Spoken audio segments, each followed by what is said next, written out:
Yeah, we have a...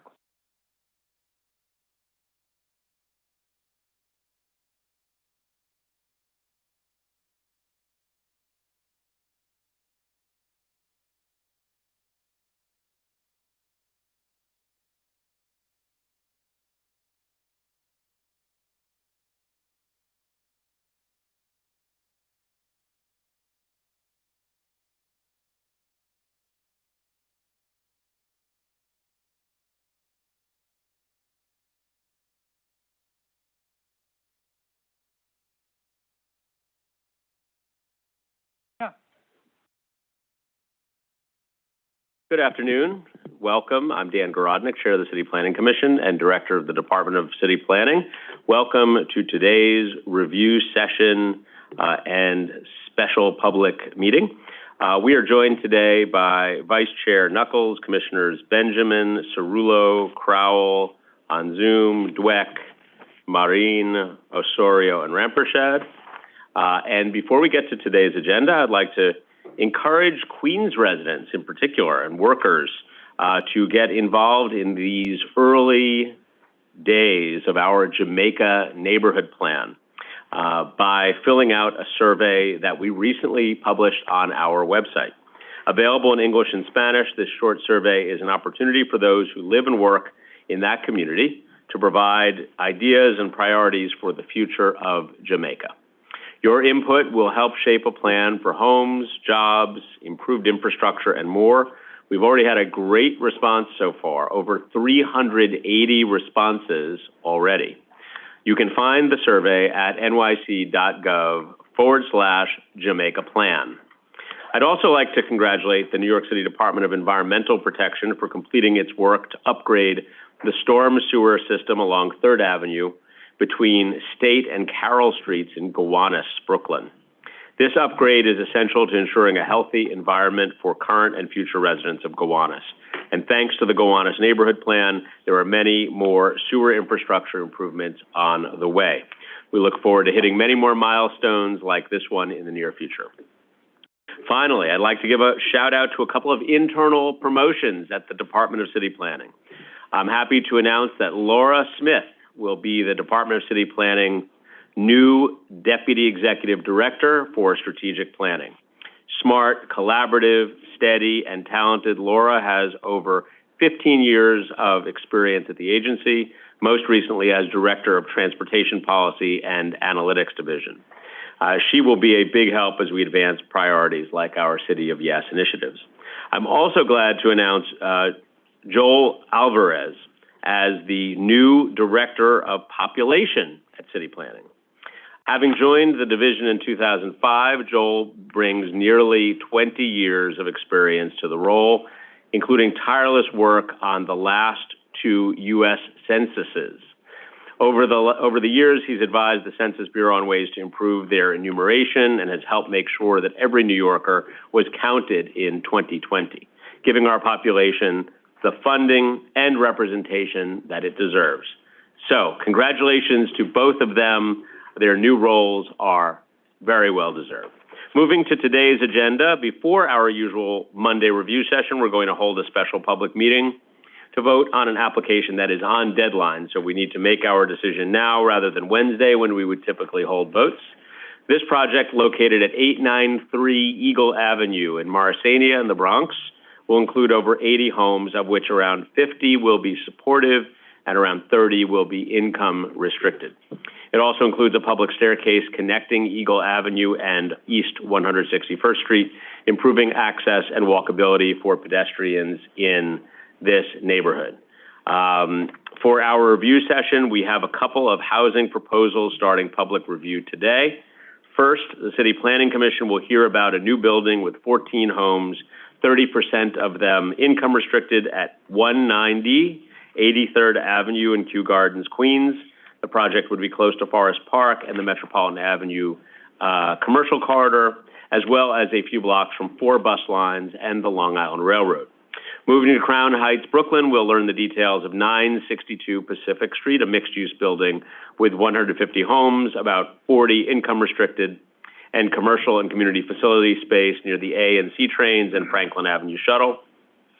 We will also have a pre-hearing presentation on the City of Yes for Carbon Neutrality Initiative, which is coming back to us for a public hearing this Wednesday. As a reminder, this is the very first of Mayor Adams' City of Yes citywide text amendments, and I want to thank the dedicated city planning staff who've been shepherding it through development, through referral, and presenting it to community boards, and borough presidents across the city. This initiative to reduce our carbon emissions will ensure that zoning is a help, not a hindrance, as New York City takes steps to address the climate emergency and meet our ambitious climate goals. It would make it easier to install clean energy technology like solar panels and heat pumps, more electric vehicle charging, make it easier to retrofit buildings, and much more. So far, it has received 24 yes votes from community boards, as well as supportive recommendations from the Manhattan Borough Board, as well as Borough Presidents Vanessa Gibson of the Bronx, Mark Levine of Manhattan, and Donovan Richards of Queens, and hot off the presses, most recently, Antonio Reynoso of Brooklyn.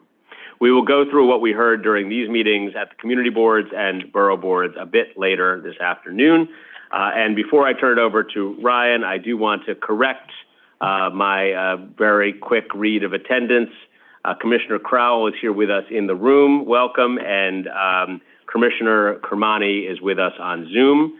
Thank you both for being here. And Ryan, I'm now going to turn it over to you. Yes, this is the City Planning Commission special public meeting held remotely through the NYC Engage portal and in person at the City Planning Commission hearing room, 120 Broadway, Lower Manhattan.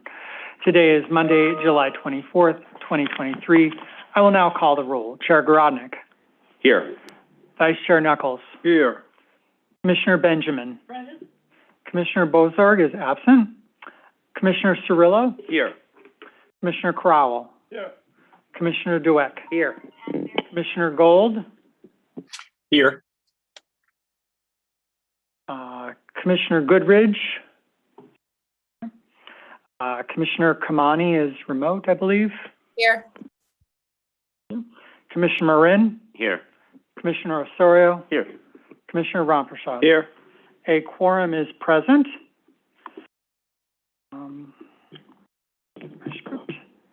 The first item is the approval of the minutes of the public meeting of Wednesday, July 12th, 2023. Great. Starting with an apology to you, Commissioner Gold, for not seeing you on the Zoom. Happy to have you on the minutes. I make a motion to approve the minutes of July 12, 2023. Is there a second? Second. Seconded by Commissioner Ramprasad. All those in favor, please say aye. Aye. Aye. Opposed, nay. All right, minutes are approved. The next item is the report section on page 4. Borough of the Bronx, calendar numbers 1 and through 3, 893 Eagle Avenue rezoning, CD3, calendar number 1, C220334 ZMX, calendar number 2, C220335 ZRX. Pardon me, that would be N220335 ZRX, calendar number 3, C220336 ZSX, in the matter of an application for a zoning map and zoning text amendments and a special permit concerning 893 Eagle Avenue rezoning. For favorable reports on calendar numbers 1, 2, and 3, Chair Garodnick. Aye. Vice Chair Knuckles. Yes. Commissioner Benjamin. Aye. Commissioner Cirillo. Yes. Commissioner Crowell. Yes. Commissioner Dweck. Yes. Commissioner Gold. Yes. Commissioner Kermani. Yes. Commissioner Marin. Yes. Commissioner Osorio. Yes. Commissioner Ramprasad. Yes. Favorable reports have been adopted on calendar numbers 1, 2, and 3. Great. Thank you very much, Ryan. Is there any other business before the commission at this special public meeting? No, I will note that Commissioner Goodridge has joined. I don't know if we want Oh, yes. to ask. Commissioner Goodridge, an On the opportunity to vote. vote on calendars 1, 2, 3 in the matter of 893 Eagle Avenue in the Bronx. Sorry, I abstained. Okay. Okay. Now that the vote is complete, Yep. anything else on the special public meeting? No, Chair Grodnick. Okay, and with that, the special public meeting of the City Planning Commission of July 24th, 2023 is now adjourned. The time is 1:10 p.m. Let us move on to the review session for today. Ryan. Okay, yes, this is the review session for Monday, July 24th, 2023. Quorum is present. You just said the time. The first item on our agenda is the certification of a zoning map and zoning text amendment in Queens Community District 9. And presenting for the first time to the Commission is Chelsea Chung. All right, welcome. Sorry. Good morning, Commissioners. I'll wait for the presentation to go up. Yeah, thank you.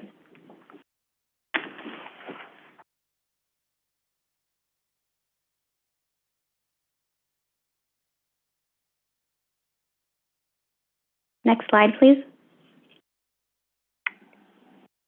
This is a private application by Emmanuel Aviz-Bakayev for a zoning map amendment to rezone the development site from an R2 zoning district to an R6B zoning district. The applicant is also proposing a zoning text amendment to Appendix F to establish an MIH area. These actions will facilitate the development of a new 5-story plus cellar residential building with 14 dwelling units, of which 4 will be income-restricted housing units. Next slide. The project area, marked by the yellow dotted line on the map, is located at the western edge of the Kew Gardens neighborhood of Community District 9. In terms of the surrounding context, the project area is located just 2 blocks west of Forest Park and just north of Metropolitan Avenue, an extensive west-to-east street beginning in Brooklyn and spanning into Queens. It is a major commercial corridor that contains a mixture of residential and commercial uses, with buildings primarily ranging from 3 to 6 stories in height.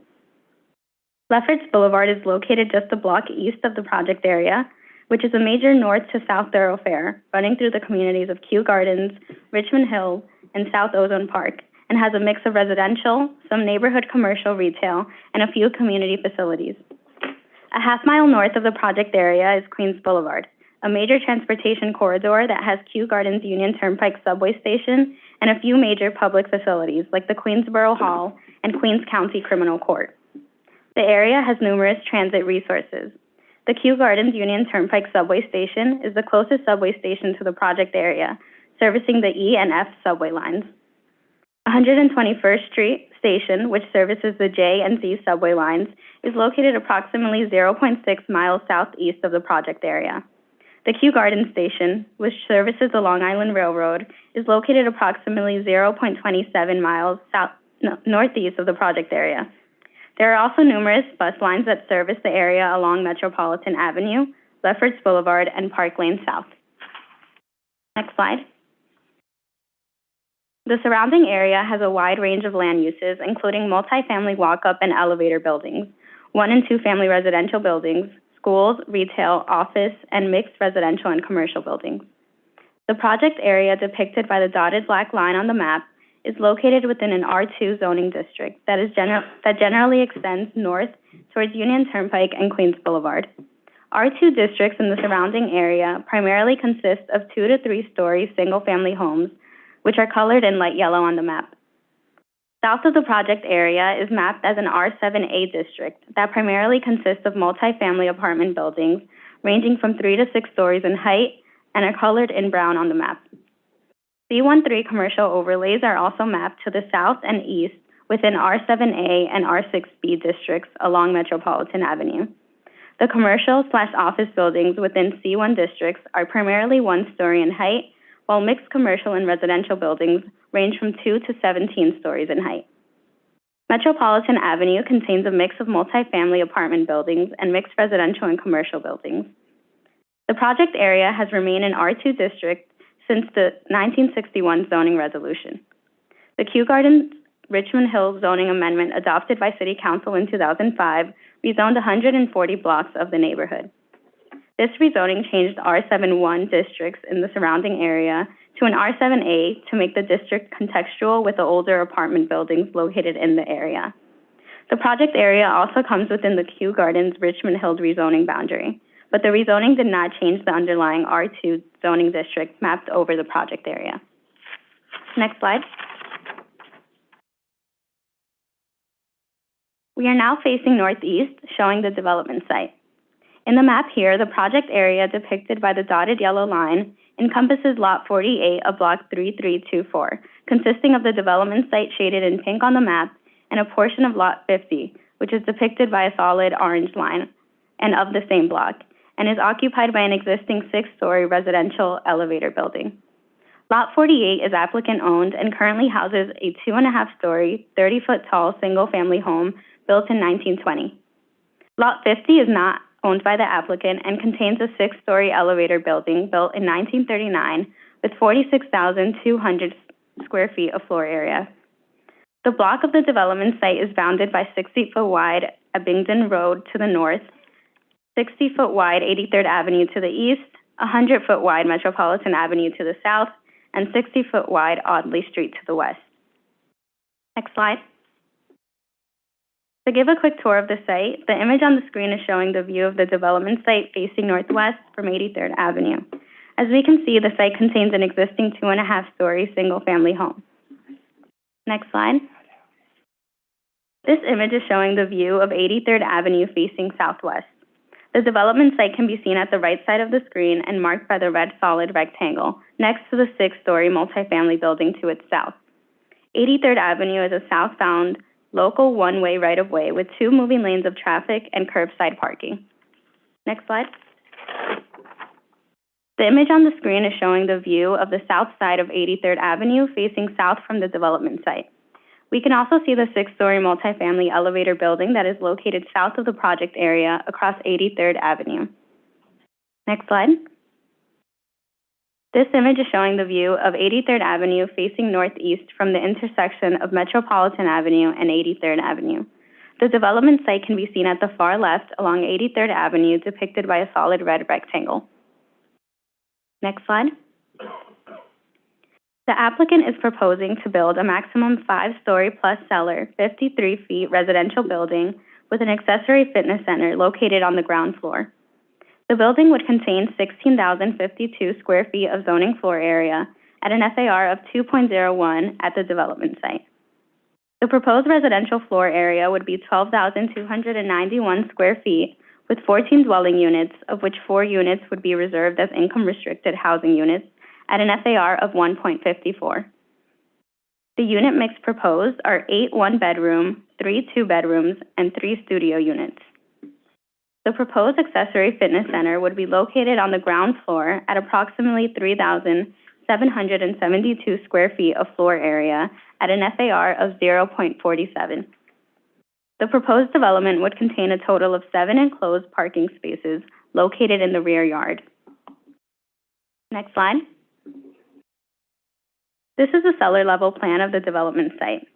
The basement is accessible via elevator located at the center of the building, as well as 2 staircases. Next slide.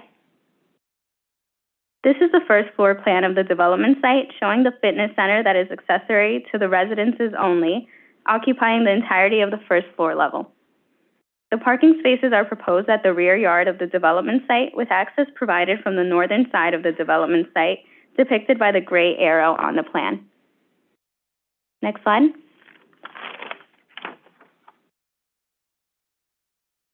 Apologies, can we go back to the previous slide? One more point to be made. The residence and fitness center have separate entrances from the outside. The residential entrance is depicted by the orange arrow on the plan, and entrance to the fitness center is depicted by a purple arrow in the plan. Next slide. This is a typical upper floor plan of the development site, showing the distribution of the apartment units on the floor. The upper 4 floors are occupied by residential units in the proposed development, with each floor providing a unit mix of studio, 1-bedroom, and 2-bedroom units. Next slide. This is the front elevation of the proposed development facing 83rd Avenue. The maximum height of the building is 53 feet, and the lowest height of the building is proposed at 33 feet. Next slide. To facilitate the proposed development, the applicant is proposing a zoning map amendment from an R2 zoning district to an R6B zoning district on the project area. The R6B would allow for a maximum FAR of 2.20 for residential uses with inclusionary housing and 2.0 FAR for community facility uses. Next slide. The R6B is a contextual zoning district that allows for buildings to rise to a maximum height of 5 stories, totaling 55 feet.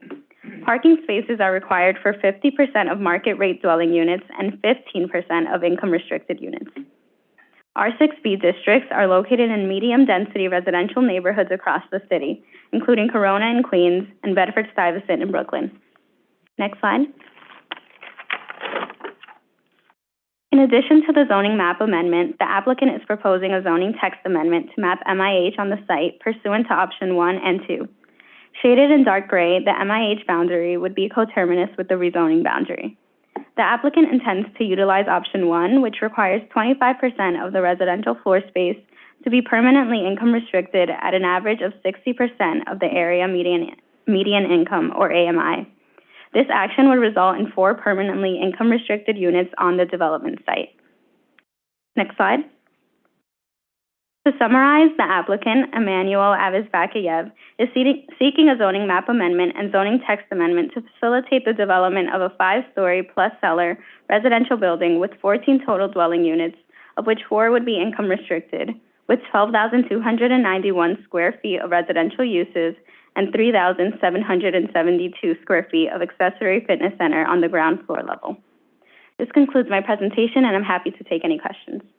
Great. Thank you very much, Chelsea. Just one from me, and then I'm going to go to Commissioner Dweck and others.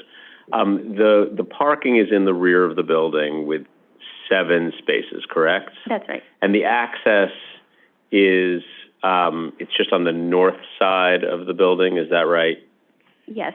Okay. So when you're facing the front, all the way on the right-hand side. It wasn't on the image. The elevation. That was presented here, but I think it would have been just off to the side. I believe so. Maybe we could go back. Yeah, let's go back and take a look. Yes. Yeah, it was early on. We'll tell you when to stop. Yeah. Oh, this one right here. This is the one I was looking at. Go back. The actual picture of like. Yeah, the picture right in front. Slide 10, maybe? That one there. So it looked to me that there was no place for a driveway on the north side of that building. Yeah, these are illustrative and but there is space between the north side of this building and the next property. We'll see it on the next one, right? Yeah. Let's go. Is this the one? That's the cellar. Let's go to the next one. Okay, go to the next one. Next one. There we go. Here. Right, there it is. Okay. All right, that certainly makes it clearer. Great, thank you. All right, let me go to Commissioner Dweck, then Commissioner Benjamin. Are we mapping, was the proposal to map a commercial overlay? No, this proposal does not include a commercial overlay. So my issue would be that the gym that's accessory to the dwelling units is pretty much out of scope for only 14 units to have a 3,700 square foot gym.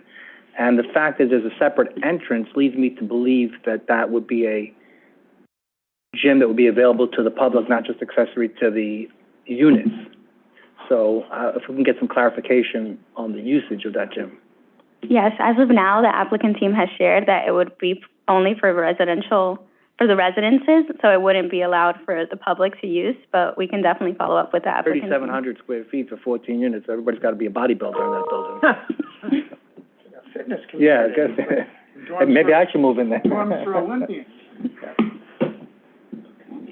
Okay, thank you, Commissioner. Commissioner Benjamin. Yeah, thank you for your presentation, and congratulations on it being your first one. Thank you. My question is just, the arrows show the ins for the garage. Where does it go out? When you have parking provisions for few enough cars, and I apologize for not knowing this exact number offhand, you are permitted to use the same entry and exit drive aisle, but that's only for lower numbers of car parking. And how wide is that? It's required to be 12 feet in width. And what's the second one? There's two arrows showing, is that just the main entrance for pedestrians, or? Yeah, that's the residential entry if it's orange. And the lower is the one for the gym, the outdoor entrance for the gym? The purple, yeah. Which they're calling a community facility, so we should get some clarification on that.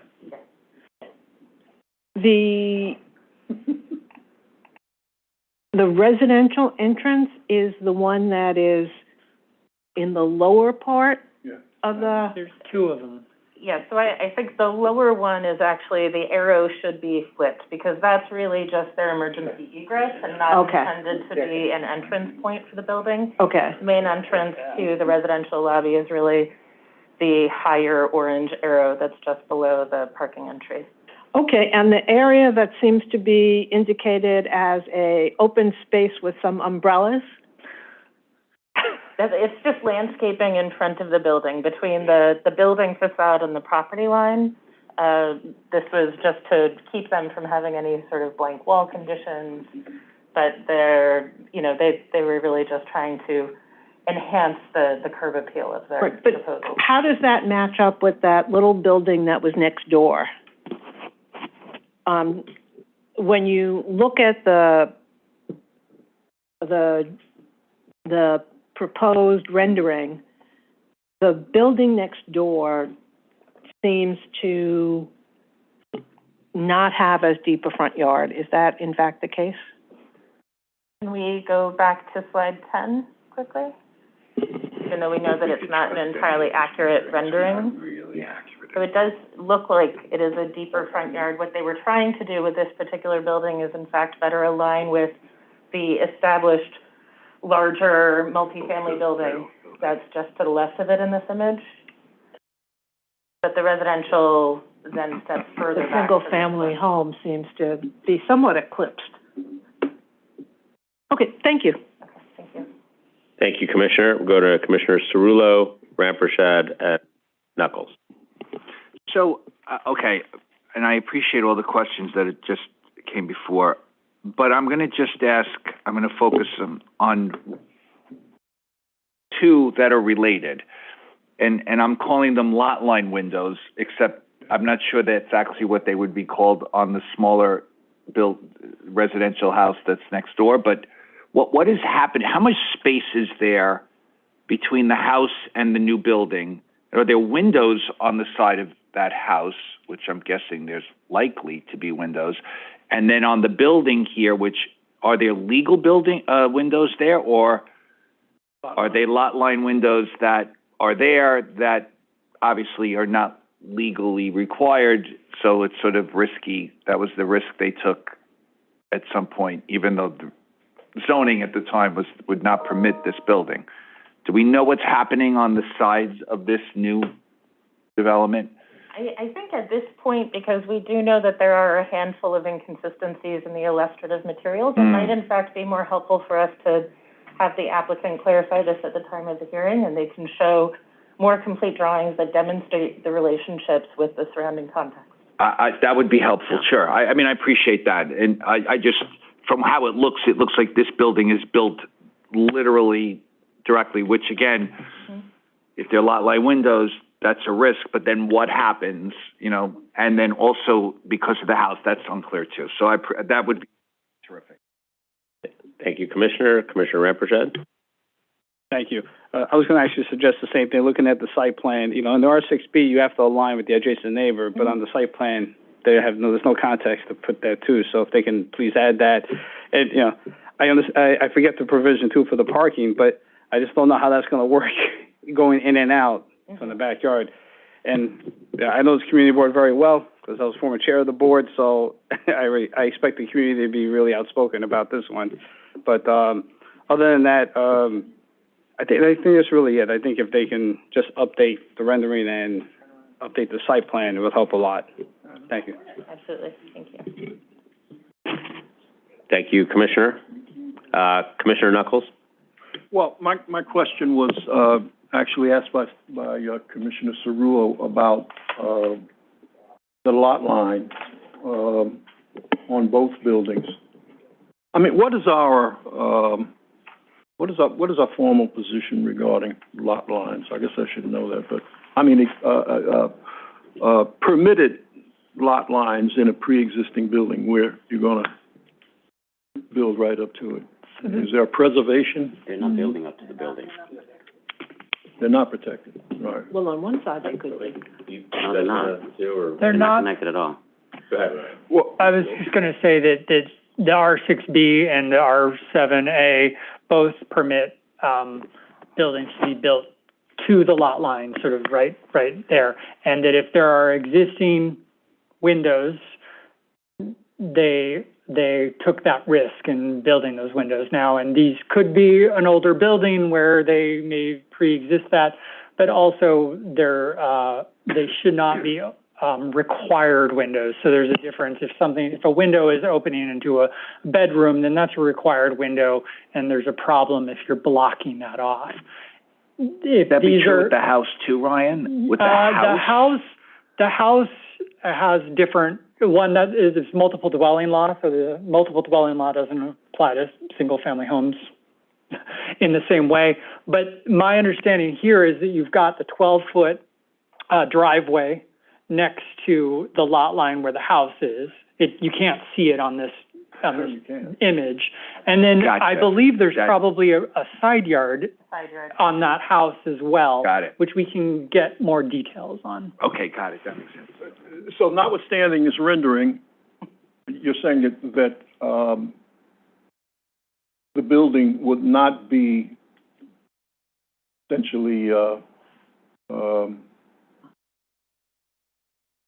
smack dab. That's a legal term, of course. Next to the existing building, they're not. That's not what they're proposing. That's not what they're showing us in the plans. And so again, we will make sure that when they come back for a public hearing, that all of the illustrative materials are very clear with respect to the adjacencies, the front yards, any. And this driveway especially. Because, Yeah. Exactly. Yeah. Yes. Thank you. Yeah. Commissioner Marine? I would suggest that they just take the floor plan that they have. I mean, it's there, and just show where the house is and where the building is. Because I do understand, I've worked in Queens, you have to have 13 feet between buildings, so there's an 8 and a 5. They're leaving 12, plus whatever side yard the house has. But it still doesn't clearly identify where those windows are and how that's effectuating the house next door, nor does it clearly depict how it's effectuating the building to the left. So if they can do that on the floor plan, that would be really helpful. Yeah, just one more. Commissioner Benjamin? Yeah, if they could explain clearly for me, in changing the proposed change from R2 to R6B, in fact, changes it from a situation where that lot required side yards to a situation where they no longer require side yards. Is that correct? So we are, in fact, if this is approved at some point, we are, in fact, allowing the potential for lot line windows to be covered, and for rooms that required a window that is covered, they would no longer be able to use it for that purpose. For instance, if it covered a bedroom window, that was the only window, the owner of the adjacent building would not be able to use that room for a bedroom. And we'll be more clear in the follow-up illustrative materials, so that way we're not, there isn't conjecture about future conditions, and we can actually say with certainty what may be occurring with some of the existing structures surrounding the project area. Okay, thank you. Thank you. If I may, Gail, just real quick, a room with no light, natural light, or air is not considered a livable room, so it would have to be a closet or something else. Or kitchen. I'm or not sure. bathroom. You just have to have air exchanges. Okay, we'll pick this up and we'll get total clarity on it when we when it comes back to us. But for now, following Commissioner Rampershad's question, go ahead.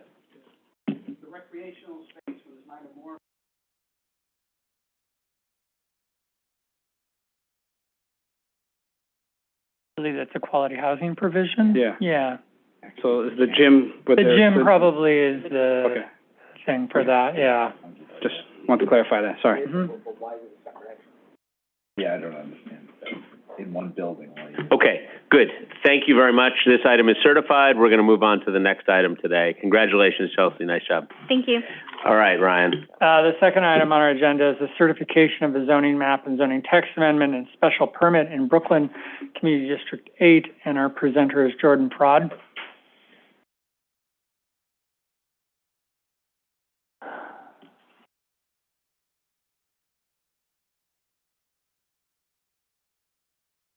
Yes. Good afternoon, Chairman Barras and Commissioners. I'm going to present the 962 Pacific Street. Next slide.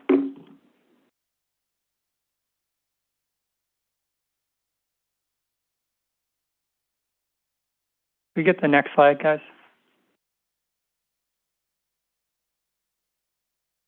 This is a private application by HSM Real Estate for a zoning map amendment from M14 R7A Mixed Use District, a zoning text amendment to map an MIH area, and a zoning special permit to waive residential accessory off-street parking in order to facilitate a 9-story mixed-use development with 150 dwelling units, 38 to 45 of which would be affordable, approximately 9,350 square feet of commercial space, and approximately 8,530 square feet of community facility.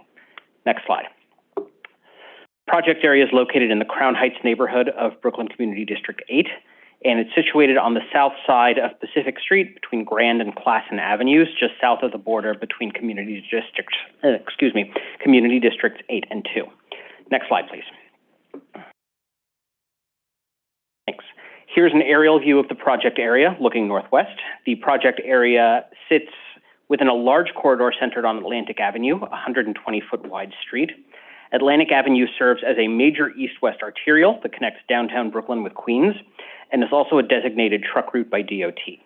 This area is currently in the process of undergoing a neighborhood-wide rezoning initiative called the Atlantic Avenue Mixed Use Plan, or AMUP. I will provide more details on AMUP later in this presentation. The project area is located in the Crown Heights neighborhood of central Brooklyn, which is bounded by Bedford-Stuyvesant to the north, Prospect Heights to the west, and Prospect Heights and Prospect Park and Prospect Lefferts Gardens to the south. Atlantic Terminal is approximately 1 mile east as the crow flies, and beyond that is downtown Brooklyn. 2 blocks to the north of the project area, the Franklin Avenue subway station provides access to the C line and the S shuttle, and the Clinton Washington Avenue C stop is 5 blocks away. The B25, B26, B48, and B49 buses are also all accessible within a couple of blocks. Next slide, please. Here's a view from the bird's eye perspective looking north at the development site, which is outlined in blue. The area surrounding the project area has a variety of land uses. The buildings found along Atlantic Avenue in the surrounding area are predominantly non-residential in use, with industrial, commercial, and some mixed-use buildings present, mostly rising between 1 and 2 stories. South of Atlantic Avenue, you can see predominantly non-residential use as well, with some open parking uses. Some of these non-residential uses are south of these non-residential uses are mid-rise residential blocks with brownstones and apartment buildings, typically 3 to 4 stories. And further north along Fulton Street, the area transitions back to commercial, community facility, and mixed-use buildings, with the built form between 3 and 10 stories and a high concentration of ground floor commercial uses. The Commission may recall that several private applications were adopted in 2019 and 2020. We can see them on the map here highlighted in black. 1010 Pacific and 1050 Pacific Street around the intersection of Classen and Pacific rezoned the M11 district to R7A C24 at 1010 Pacific and M11 to M14 R7A at 1050 Pacific. The corner of Grand and Pacific to the west of the project area was rezoned from M11 to R7D C24 on the north side of Pacific Street and R7A C24 on the south side of Pacific Street. Additionally, the Commission will recall that recently the project at 1034 Atlantic Avenue was approved, which rezoned a portion of the Pacific Street frontage to R7A C24, in addition to the C63A zoning district mapped along the Atlantic Avenue frontage. Next slide, please. The project area consists of the eastern portion of Block 1113, bordered by Pacific Street to the north, Dean Street to the south, Grand Avenue to the west, and Classen Avenue to the east. All streets surrounding the project area are 70 feet wide, and the project area is coterminous with the development site. The proposed development site consists of one lot, Lot 13, and it has 320 feet of frontage along Pacific Street. The development site has a combined lot area of 33,415 square feet and is all owned by the applicant. The site is currently zoned M11, a low-density manufacturing district that permits industrial and commercial uses up to 1 FAR and certain community facility uses up to 2.4 FAR. Buildings in M11 have a maximum street wall height of 30 feet, after which heights are governed by a sky exposure plane. Beyond the boundaries of the M11 industrial corridor, the area surrounding the project area in all directions are zoned a variety of contextual residential districts, including R6A, R6B, and R7A. Many of these areas were contextually rezoned between 1994 and 2013 for the purposes of preserving neighborhood scale and character while allowing for residential growth and to facilitate affordable housing along major corridors. Next slide. Since this application is located within the AMUP area, department staff would like to share a little background on our recent and ongoing planning work. Since 2015, the department has been engaged with Brooklyn Community Board 8 to re-envision the M11 area surrounding the project area, known as M-Crown, for a mix of job and housing growth, which culminated in the release of a framework in 2018 to help reach consensus and guide private applications. As you can see, the framework identified sub-areas to promote different types of growth, recommending higher density along Atlantic Avenue, while having height and density step down in the North-South Avenues and mid-block side streets. 962 Pacific sits within the mid-block mixed-use sub-area, where the department seeks to support new housing and encourage non-residential ground floor uses. Next slide. In January of this year, the department kicked off a public outreach process with Councilmember Crystal Hudson and an engagement consultant to help advance a larger plan for M-Crown and the Atlantic Avenue corridor called the Atlantic Avenue Mixed Use Plan, or AMUP. Here are a few photos of the outreach, which recently wrapped up and included 9 topic-based working group meetings, 3 larger community planning workshops, and 10 steering committee meetings of local stakeholders. Next slide. For the CPC's context, the department is currently targeting to release an engagement report summarizing the community's priorities at the end of the month or in early August, which will be followed by a public release of a draft zoning framework and other agency updates in order to proceed with the environmental review work for the DEIS and a scoping meeting. During the fall through spring of next year, we anticipate to continue engaging with stakeholders in the public while advancing technical work on the land use application and environmental review, with the goal of certifying in the spring of 2024 and the adoption of the plan in late 2024. Next slide. Next, I will show you some photos of the project site today.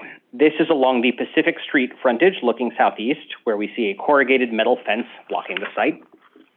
Next slide. Here's a photo of the site looking directly south from the Pacific Street frontage. Next slide. This is a photo of Pacific Street looking west. The project site is on the left-hand side of the photo, and you can see 1 to 3 story buildings on the northern side of Pacific Street. Next slide. This is Pacific Street looking east. Again, you can see 1 to 3 story walk-up buildings on the northern side of Pacific Street, and on the right-hand side, the corrugated metal fence blocking access to the project area. Next slide. Here we see an illustrative drawing of the proposed building frontage from the northeast. The applicant proposes a 9-story mixed-use building totaling approximately 154,000 square feet, or 4.6 FAR, comprised of 150 dwelling units, of which 38 to 45 would be made permanently affordable, as well as approximately 9,350 square feet of commercial space and approximately 8,530 square feet of community facility space. The current plan for the community facility space is a child care center, and the applicant seeks a full parking waiver. Next slide. Here is a view of the proposed development from the side, so we can see an illustrative drawing again so that we can see the massing. The proposed building height is 95 feet, with a base height ranging from 45 to 75 feet. At the westernmost portion of the lot, the building has a setback of 30 feet 2 inches above the 4th floor, and an additional 13-foot setback above the 5th floor. At the easternmost portion of the lot, there is a proposed 36-foot setback above the 5th floor. Next slide. To facilitate the proposed development, the applicant seeks a zoning map amendment, zoning text amendment to map MIH, and a zoning special permit to waive required parking. The zoning district would be mapped approximately 100 feet east of the southeast corner of Grand Avenue and Pacific Street, proceeding for 320 feet to the east and extending to a depth of 110 feet from the south side of Pacific Street. This rezoning would link the other two recently rezoned areas on the same block, leading to a single contiguous block zoned for mixed use plus portions of adjacent blocks. The applicant requests a zoning map amendment from M11 to M14 R7A mixed use or MX district, which would be part of the existing MX20 designation in the zoning text. As part of the MX designation, M14 permits a variety of light industrial and commercial uses up to 2.0 FAR. Next slide, please.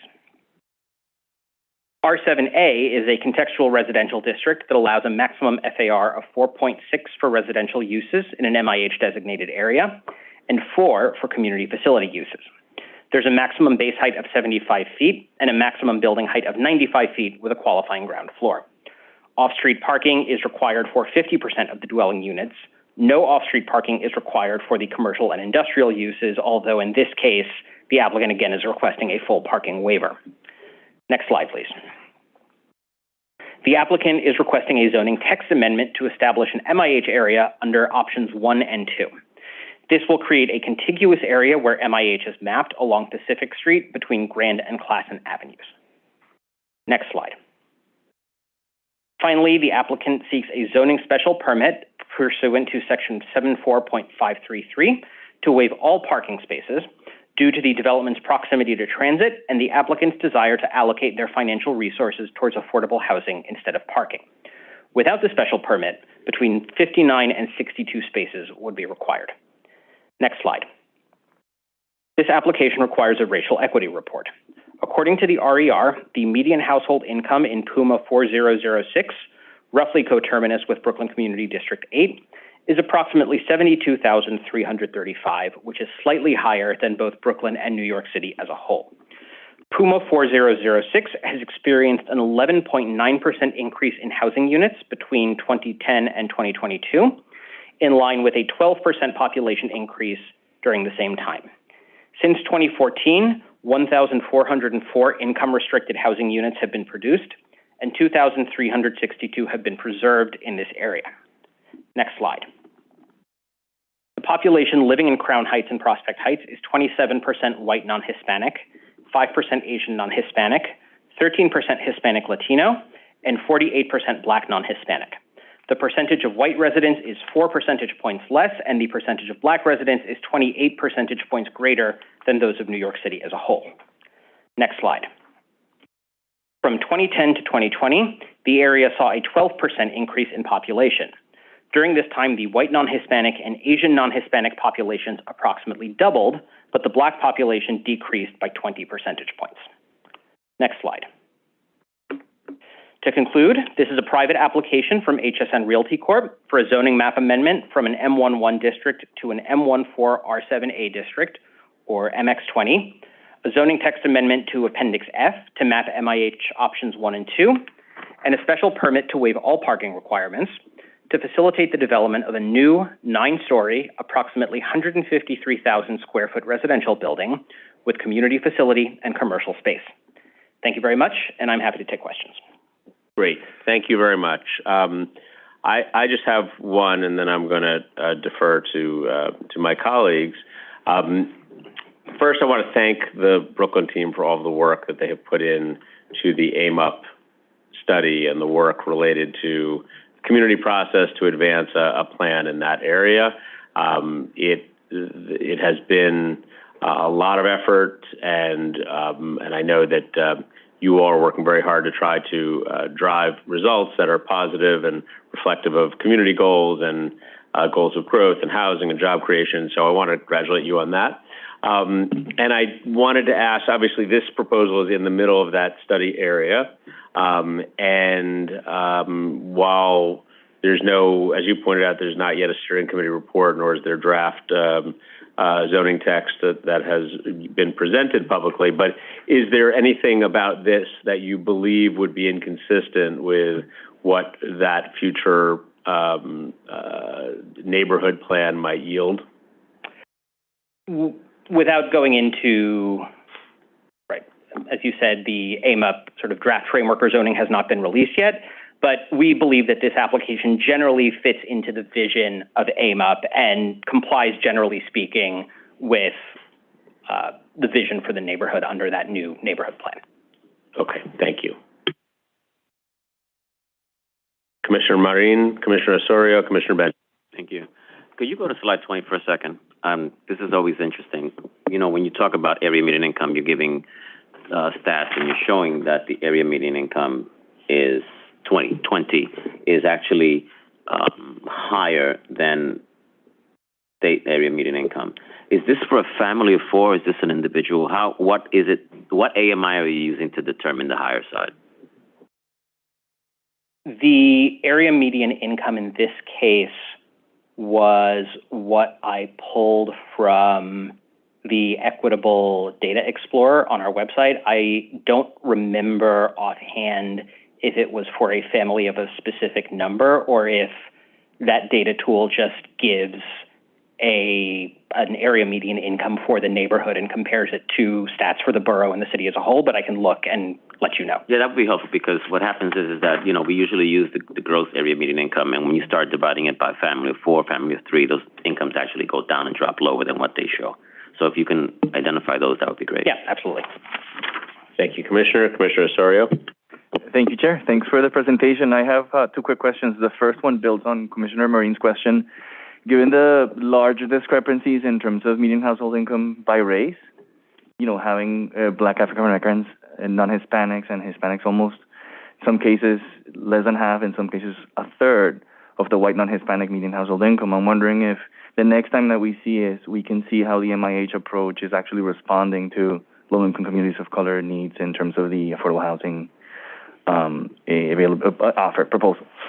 That's kind of like the first point, and an offset to that one. The second question that I have has to do with whether or not there's been any discussion of sustainability measures in terms of green roofs, any type of clean energy or anything in that regard. I didn't see anything and so I'm wondering if this is something that you've heard, or if not, something to see the next time that we see this.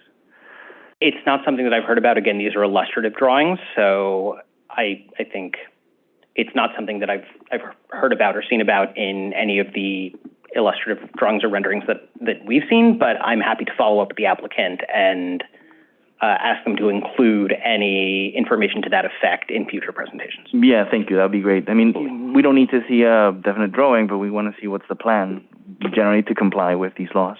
And I have a third question, if I may, Chair. Thank you. The other question I have is, I want to confirm that the lot currently is vacant, right? Yes. But the adjacent lots, which were rezoned to MX, presumably have some light industrial right now? The adjacent lots, I believe, are all, so the lots to the south of the project area have some light industrial. All of the adjacent lots on the east and west have recently been rezoned for mixed use. So I guess the direction of the question is, and then again, maybe something to discuss the next time that we see it, is if we're rezoning to MX, I want to understand, you know, what are the chances? How can we make sure that there will be some light manufacturing built in the near future? I mean, it sounds like in the context of the larger study, we may see what have been some of the findings of the MX designation here, but in this particular case, it would be really interesting to see how will the applicant, what is the plan basically here? Hi, Commissioner. Jonah Burghoff, the lead for AMUP. I just want to clarify, there's very minimal light industrial in the adjacent lots. The lot to the south, which is still zoned M11, contains like an open storage for vehicles. And then the adjacent lots on either side, as Jordan described, that were recently rezoned, those are actually under development. 1010 Pacific on the east, you can catch a glimpse of it in the photos.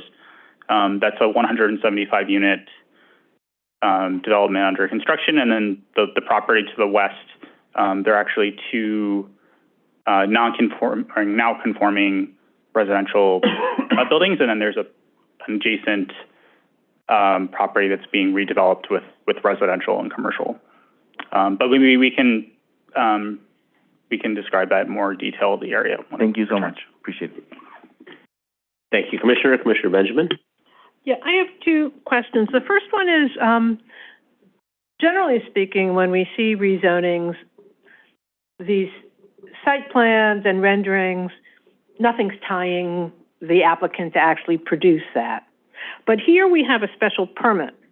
Even though the special permit is for parking, are they required to attach the plans for the entire site to the restrictive declaration that goes with the special permit? Or do they only have to attach plans for the parking? Or waiving the parking? So the plans that are attached to the site will likely have notes that say that everything outside, like the location, the parking, and things like that, or no parking, right? That's is not the subject. The subject of the special permit. So if you like the building, this is a great building that they're showing you. That's nothing that ties. Yeah, there's nothing that ties them. It just has to comply with zoning. Okay. And once we waive the special permit, if the building changes significantly, they don't have to come back to us. It's a likely no is my. Likely no, but yeah. You have to see the. Just for those who are listening at home, we'd have to see the specifics. It's a likely no. Okay. As you can see, I'm a little troubled by that we're we don't have a lot of information, and we don't have a lot of information that this is what we're going to see. So just to contrast the two projects, we saw a building we didn't particularly, judging from your questions, care for at the last certification, and it can change. It just has to comply with zoning. And we see a building that we like here now, it also just has to comply with zoning. Right. So I'm not liking the building so much. Oh. Well, that's just because the pictures you saw, which right here you see Grand Avenue, but if you look, you see Pacific. But if you look at Grand, if you go up a few blocks, what you see is a number of businesses that are basically automotive related, and with two kind of religious churches.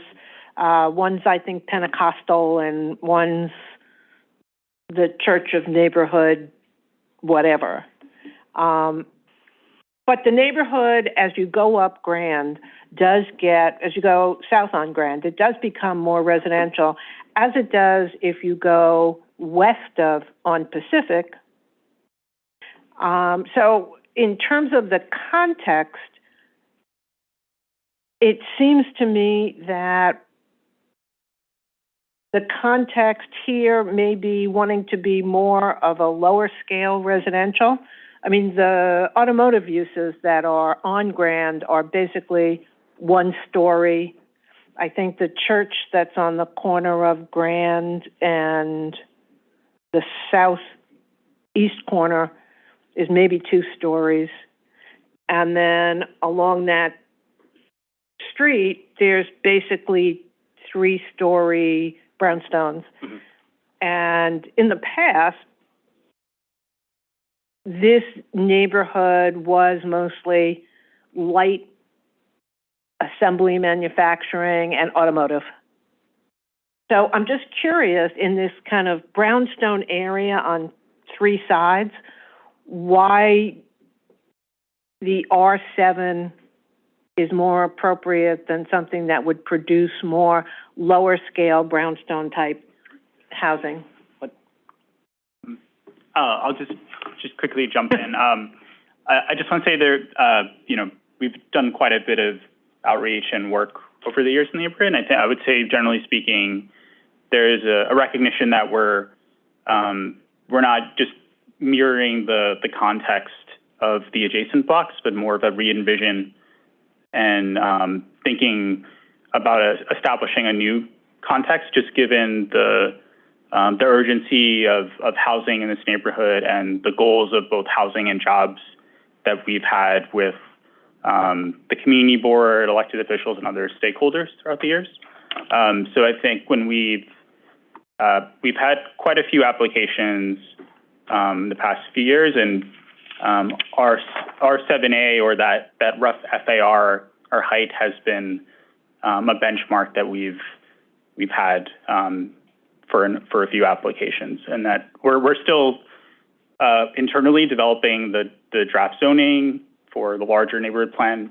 But I think there's a recognition that the mid blocks could serve as an important source of housing and establish a new context, but within reason for what's appropriate for the neighborhood. Right. I ask because it's 20 years ago we established contextual zoning in a number of these areas so that buildings built after that would reflect the context of the brownstone kind of neighborhoods.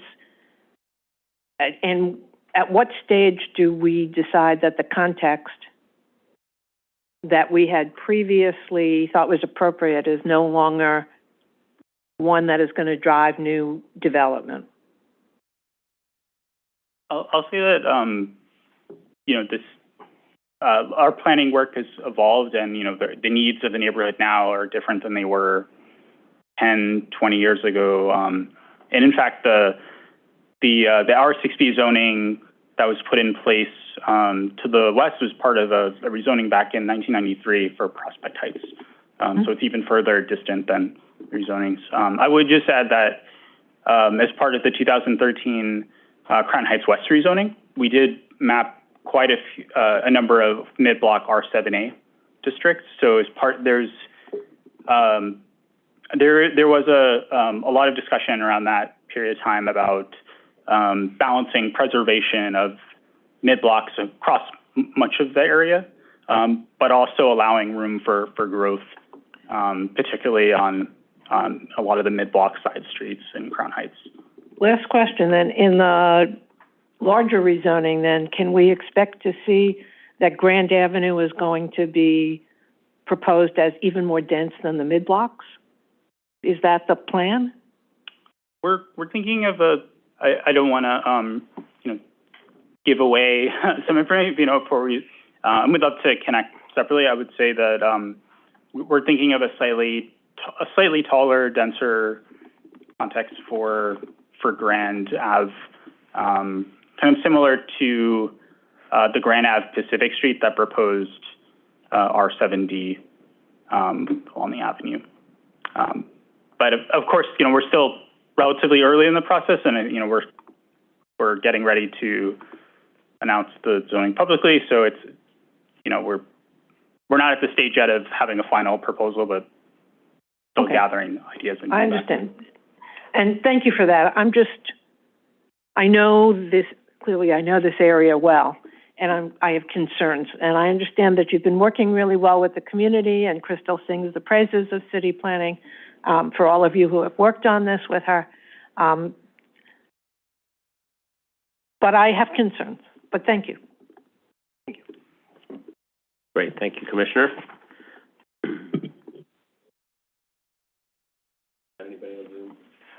Yes, we have Commissioner Kermani had her hand up. Commissioner Kermani. Thank you. I'm just curious if the applicant has given any indication in the 38 to 40 permanently affordable units, the mix of bedroom size? Are they 1, 2, 3? Sorry, I think at the moment they are They would like to have a text amendment for MIH option 1 or 2 because they've said they would like to preserve maximum flexibility on which option they choose. I have not seen a bedroom breakdown. I can double check and let you know if I find one, but it's not something I've seen yet. We can ask them to have that for the hearing. It's Absolutely, Great. yeah. pretty standard. Thank you. Thank you, Commissioner. Okay, thank you very much. This item is now certified. Let us move on to the next item for today, Ryan. Thank you, Jordan. The third item on our agenda is a pre-hearing review of a citywide zoning text amendment, and Nihilus Klingel is here as our presenter. Good afternoon, Commissioners. Nihilus Klingel, lead planner on the application. I'm also joined today by my colleagues from the Mayor's Office of Climate and Environmental Justice, Julia Casagrande, Deputy Director of Clean Energy, and Summer Sandoval, Policy Advisor for Clean Energy and Equity. So we'll be happy to take your questions. I'm just going to briefly give a recap on the overview of the project and the results of the public review process to date. So you can begin the next slide. So just as a reminder, this is a citywide zoning text amendment that is designed to update our zoning to help support the ongoing efforts across the city, nation, world, really, to decarbonize, and by which we mean reducing operational carbon emissions 80% by 2050, in line with the goals of the Paris Agreement. And so this takes the form building by building, block by block, and borough by borough across these four key categories. Our grid, so supporting the greening of the grid by allowing for things like wind, solar, and storage more freely than we do today. Supporting the retrofitting of our city's million-plus buildings to become energy efficient and electrified. Supporting the greening and decarbonization of our vehicles by updating zoning to recognize them. And also supporting other city efforts to reduce carbon emissions from our solid waste and stormwater streams. So I'll quickly recap the 17 specific pieces of the zoning text amendment on the next slide. And this is what we've been sharing with community boards. The 5 key zoning changes that we've identified in our research and are contained within this proposal to support the ongoing efforts to decarbonize the energy grid include updating our zoning to ensure that all zoning impediments to rooftop solar coverage are addressed, as well as in solar canopies and open parking areas. As Chair Roddick mentioned previously, we have 8,000 acres of open parking area that need to be put to work. We want to update our zoning use regulations to support things like community solar, and update those regulations to address new technologies like energy storage. And we also want to create a new pathway by which the Commission can consider future onshore wind installations on waterfront blocks. Next slide. When it comes to helping decarbonize our building stock, 3 specific zoning changes that we developed and are a part of this proposal support the electrification of buildings by increasing rooftop allowances for electrified heating and cooling equipment.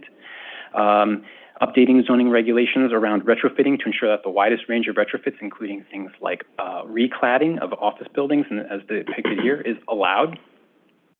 And then finally, updating an incentive that exists since Zone Green, the citywide zoning text amendment the Commission passed in 2012, updating an incentive in that project to align with the energy code that exists today, align with the goals of Local Law 97, and ensure that it continues to promote the next generation of really high-performing buildings.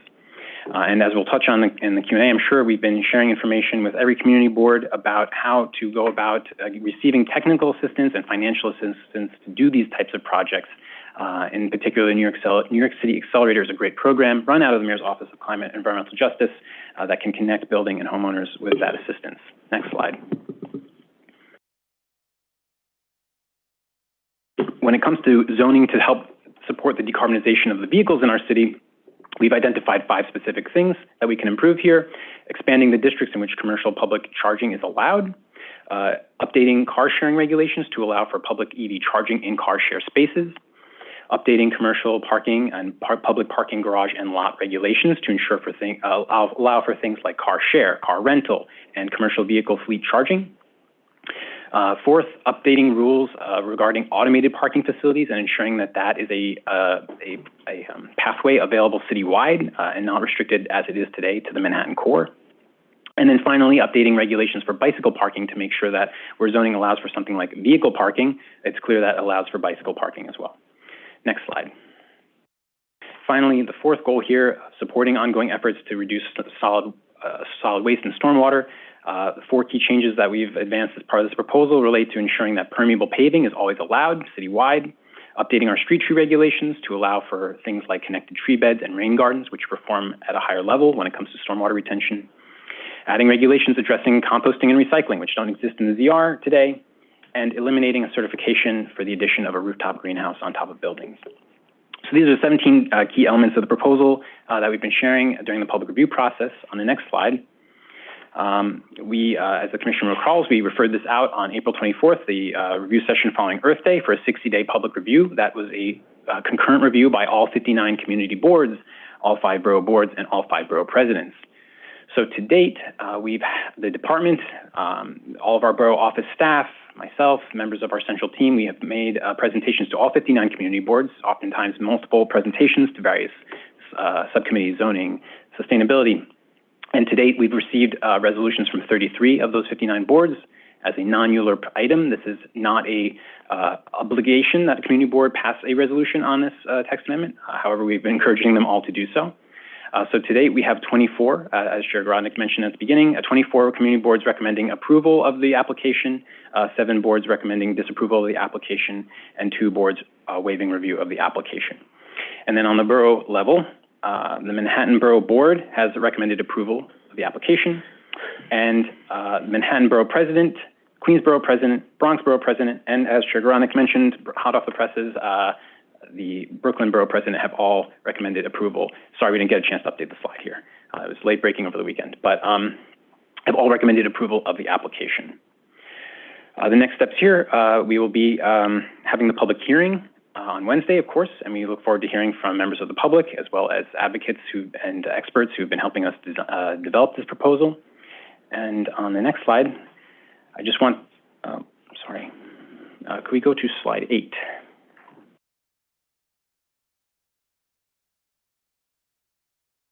Thank you. Maximize the screen. Just want to talk a little bit about what we've heard during the process. This was one of the first times that sustainability and citywide climate goals have been on the agenda at community boards across the city. And so we heard a lot of feedback and a lot of questions. There was a lot of opportunity for education on a wide range of things related to decarbonization and climate goals that were not related directly to the zoning text amendment application that was before the boards. Because that was really the majority of what our discussions with community boards were about, I do want to touch on them really quickly. One was really, these are on the right here. The first was about Local Law 97, which is sort of the key piece of the Climate Mobilization Act that the City Council passed in 2019. This is in particular important for buildings that are larger than 25,000 square feet. These buildings will have to begin decarbonizing, undertaking retrofits to reduce their emissions through 2024, and fines will begin to be imposed for buildings that exceed certain limits beginning in 2025. And so, we've heard a lot of concern about this, and it's certainly something that the real estate community, building owners, large and small, have all been better understanding and mobilizing around. But I think that one of the particular things that we heard was the real need to address small buildings, co-ops, folks who are sort of mom and pop building owners that are not really that textbook example of a large office or residential building in a central business district. The second was about the cost of retrofitting itself, concerns about energy prices themselves, lack of available funding or perceived lack of available funding on the part of communities that are, in some cases, hearing about decarbonization for the first time during these meetings on the zoning text amendment. Concerns, of course, about grid capacity and reliability in the face of electrification, especially as we move from vehicles that are powered by gasoline to electric. Concerns about what will happen if in the event of an outage. And I do want to note, I guess almost on a personal level, my experience at the community boards is a lot of skepticism about climate change and our climate goals in general, which kind of caught me by surprise. But I think it was really productive conversations, sharing information about what the city is facing and how we're addressing it through a multitude of efforts, not just the zoning text amendment. And I really appreciate the support of all of our borough planners in taking those conversations on.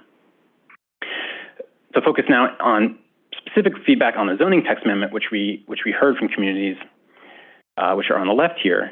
There's of course concern about energy storage systems, and as we know and we touched on at the referral, there were 200 e-bike battery fires caused by lithium-ion batteries in New York City last year or over the last 12 months. So when folks hear that we're talking about energy storage systems and the key role that they will play in the energy grid of the future, there is understandably concern about, are they safe? And this is something that we've been able to provide a lot of education on, a lot of explanation on. We've been working very closely with the FDNY, who've in some cases been able to join us at community board meetings to talk about this. We're hoping that they'll be here on Wednesday to answer your questions as well. There are concerns about visual impacts from people being able to see solar panels or electrified mechanical bulkheads from the street, or what's it going to look like in our neighborhood if people are overcladding their buildings, and we're going to see the change in the aesthetic of buildings across the city. That is absolutely a concern that we've heard. The feasibility of achieving ultra-low energy building standards. This is that zone green wall thickness deduction, the next generation, the ultra-high performing buildings that we're looking to advance as part of this proposal. Questions from the practitioner community in particular about the specific goalposts, I guess you could say, the specific criteria that we are recommending as part of this proposal. And that's something that we're still working on and with the community, with DOB, to better understand the needs there and ensure that this proposal is the best it can be. We heard concerns about the scope of our environmental review, and to that end, we did conduct an EAS as part of this project. There were voices in the community asking, you should have done an EIS, or we would have liked you to do an EIS. Of course, we conducted an environmental review in accordance with the Secret Technical Manual. It was published on our website with the application. It did not show any significant adverse impacts, even though we conducted initial screenings on things like shadows from the solar panels, the solar canopies that we're increasing allowances for on parks or historic resources. Those were incremental and not significant to trigger an EIS. Because you need to identify significant adverse impacts in order to do an EIS and study those significant adverse impacts in that procedure. That is why we did not conduct an EIS. So sharing that information has been really helpful. And then finally, a lot of concern, perhaps the other community boards than on the right side of the screen, but some community boards pushing us and saying that you're not doing enough here. You need to go further. You need to do things like eliminate parking requirements. You need to take on things that are outside of zoning. And I can say personally, we wholeheartedly agree and understand this is a piece of the puzzle. It's the first step. Decarbonization and sustainability are part of our planning work. They will be part of our planning work in all of our projects to come. But this is also a piece of a larger effort that I think a lot of communities have not been aware of, that's currently underway, and led by many agencies at the city, state, and federal level. And so sharing that information has been critical during this process too. So with that, I will, on the next slide, I'll open up to questions from the commission, and I'll invite Julia and Summer to please join me if you'd like to take questions from the commission. So thank you. Great. Thank you very much. And now let me just say thank you to you for an extraordinary amount of work to not only develop, but to explain and talk through this proposal extensively throughout the entire city, to you and so many members of the agency who have gone out and made themselves available to all 59 community boards and borough presidents and elected officials. I think that frequently people do not see the work of the Department of City Planning as it relates to community outreach and teaching complicated subjects. And so you all have done an incredible job. And obviously we have more complicated projects coming down the line here too. So thank you. I'll put aside for a moment the notion that the proposal should do more, because we can do what we can do within zoning. And I think we recognize that there are limits to what is within our power here in zoning. But I just wanted to talk about a couple of the other technical issues that were flagged by the community boards. One of them is on the grid capacity and reliability for electrification. This is not in the proposal. This is not a question that is immediately present. But can you just spend a minute explaining why that should not be a concern? I know it was raised by a couple of community boards. If you could, maybe you or your colleagues could say a little bit about that, I think. Sure, I'm happy to speak to it, but Julia or Summer, if you'd like to. Welcome. Yes, thank you for making it in person. Sure. Hi, I'm Julia Casagrande. I'm the Deputy Director of the Clean Energy Team at the Mayor's Office of Climate and Environmental Justice. I would say, like, on the grid capacity question, it's definitely something that the utilities, the state regulators, the PSC, NYSERDA, us, everybody's very focused on this because eventually capacity will grow. But I think in the near term, there are a few things to note, particularly on building electrification. We currently have a summer peaking grid. So that means we use the most electricity in the summer when we turn on air conditioners, and that's when we get to the peak. As we electrify our buildings, we transition our winter heating systems to electricity. So there is a good amount of space to grow in the building electrification space. And then also, as we're electrifying, we're putting in heat pumps, which are really efficient. They're like much more efficient than a window AC and 3 or 4 times more efficient on an energy basis than a boiler, but that's on the heating side. So as we're switching from window ACs to heat pumps, we're actually getting a more efficient system in the summer as well. On the transportation electrification side, it requires coordination to manage charging so that this is not happening at the peak level, and then also considering where the chargers are coming online, and that's all done in coordination with the utilities.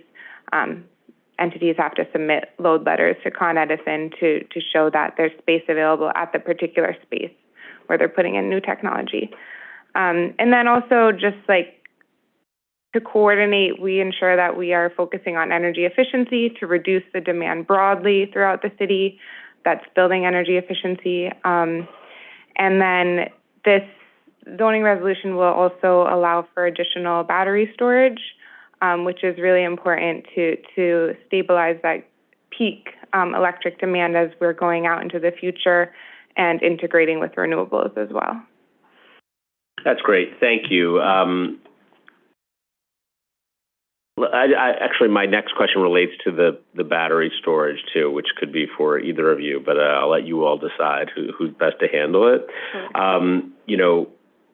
Stabilizing that peak demand and having storage of energy in a more distributed fashion is pretty important to the future of the city and our ability to, generate power through more sustainable pathways and to not rely so much on the tools that we have today.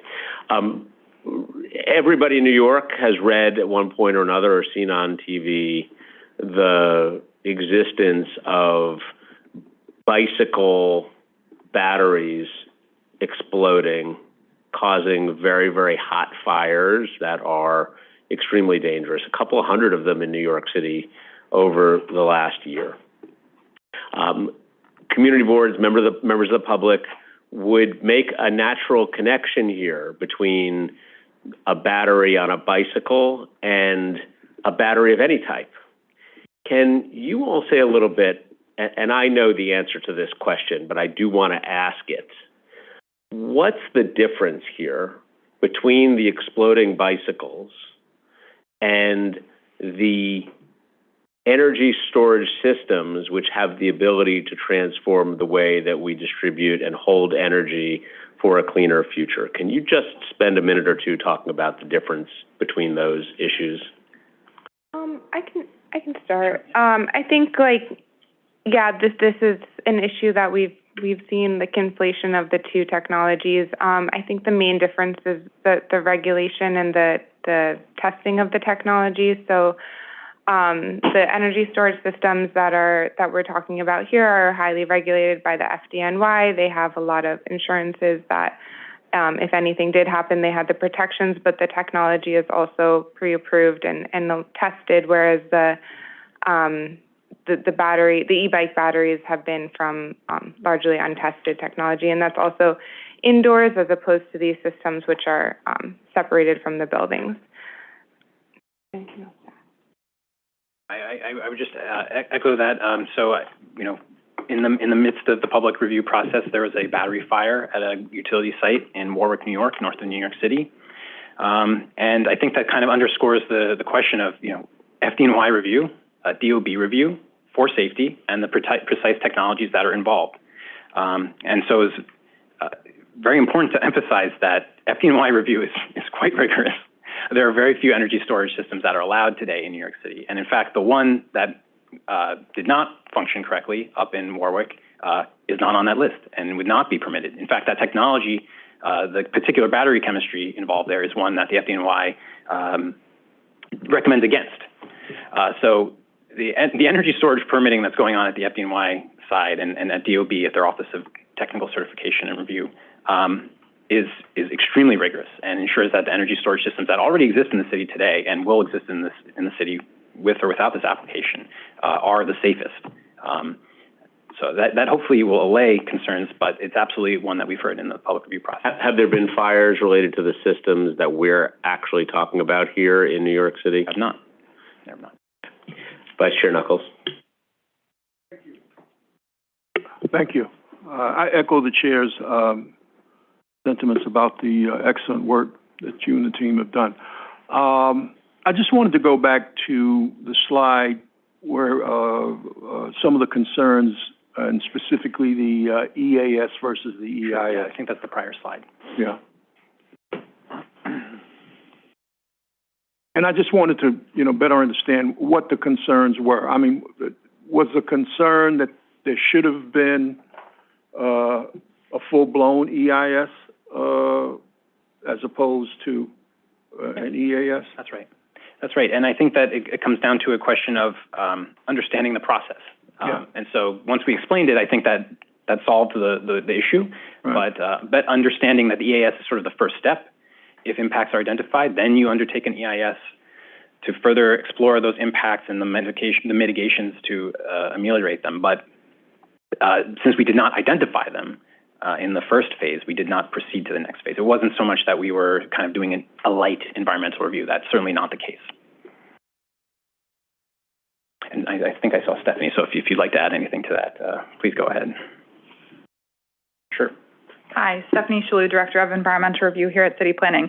Nihilus exactly is correct, but just to expand a little bit, we issued a negative declaration. There were no significant adverse impacts found in any of the categories that were triggered and analyzed under SEEKR. And the way that an EIS is triggered is us issuing a positive declaration saying there is the potential for significant adverse impacts. In this case, our EAS did not find any of that potential, so that was why we issued the negative declaration. So there was no basis to move to that more in-depth process of the EIS. Yeah, I think it would have been kind of ironic to find some negative impacts. So going forward and being optimistic, assuming the council ultimately passes this, would this become effective immediately, or would the council determine when it becomes law? How would it would be effective when the council acts on it at their stated meeting, which we anticipate would probably be in the late fall, in October, November. Thank you. Thank you, Mr. Vice Chairman. Commissioner Benjamin. One thing from what you just said, I believe it's effective when the council files it with the mayor's office. Thank you. But I have a couple of questions that relate to how this affects different economic and financial communities. With the community boards, about 40% did not weigh in. And 7 of the community boards voted no. Can you give us a brief idea what boards and what areas of the city that is? Yes. So the first one I was presenting at was Queens Community Board 7, who voted no, and they were pretty honest about this, not because of the application that was before them, but as a sort of a protest vote against Local Law 97 and the obligations, the push to decarbonize. That it was something that they were not on board with and they were upset with. I think similar reasons present themselves at Queens Community Board 8. At Staten Island, community boards 1, 2, and 3 have voted to recommend disapproval.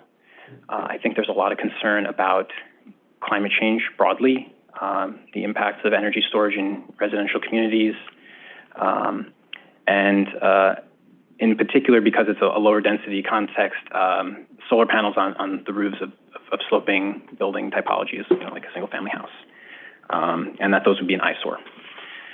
And then Brooklyn CV9 had many of the concerns that are listed here. So, simultaneously, that these zoning changes aren't enough, and so it's hard to support an application that's not doing enough, that it should have gone in EIS, that there could potentially be impacts due to solar on unique neighborhood resources that weren't studied because there was no EIS. And I think those are the general concerns there.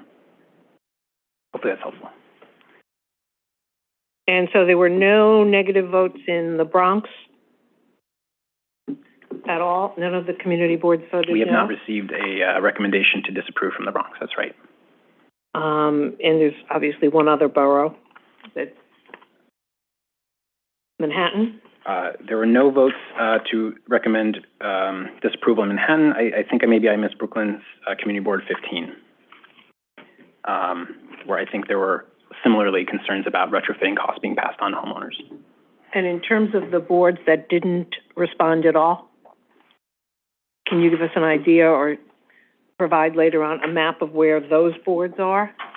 I'm concerned that they may be boards that are in areas of changing or lower income, and that we're not hearing from those people. We can map this for sure, and then also I'll add that we've been pretty explicit that we're accepting recommendations up until a week before the vote by the commission, so that and we'll share the recommendations as we get them. That's right. Yeah, July 3rd was the sort of hard and fast cutoff, but we've been very receptive, like Ryan just noted, and we anticipate that there will probably be community boards still submitting recommendations through the coming months. Okay, because when pre-certification, when we were talking about that, I expressed a concern about whether this will fall in an unfortunate way and have an unfortunate impact on those persons and buildings who are the least able to finance it and have the least access to financing programs. And I still have that concern.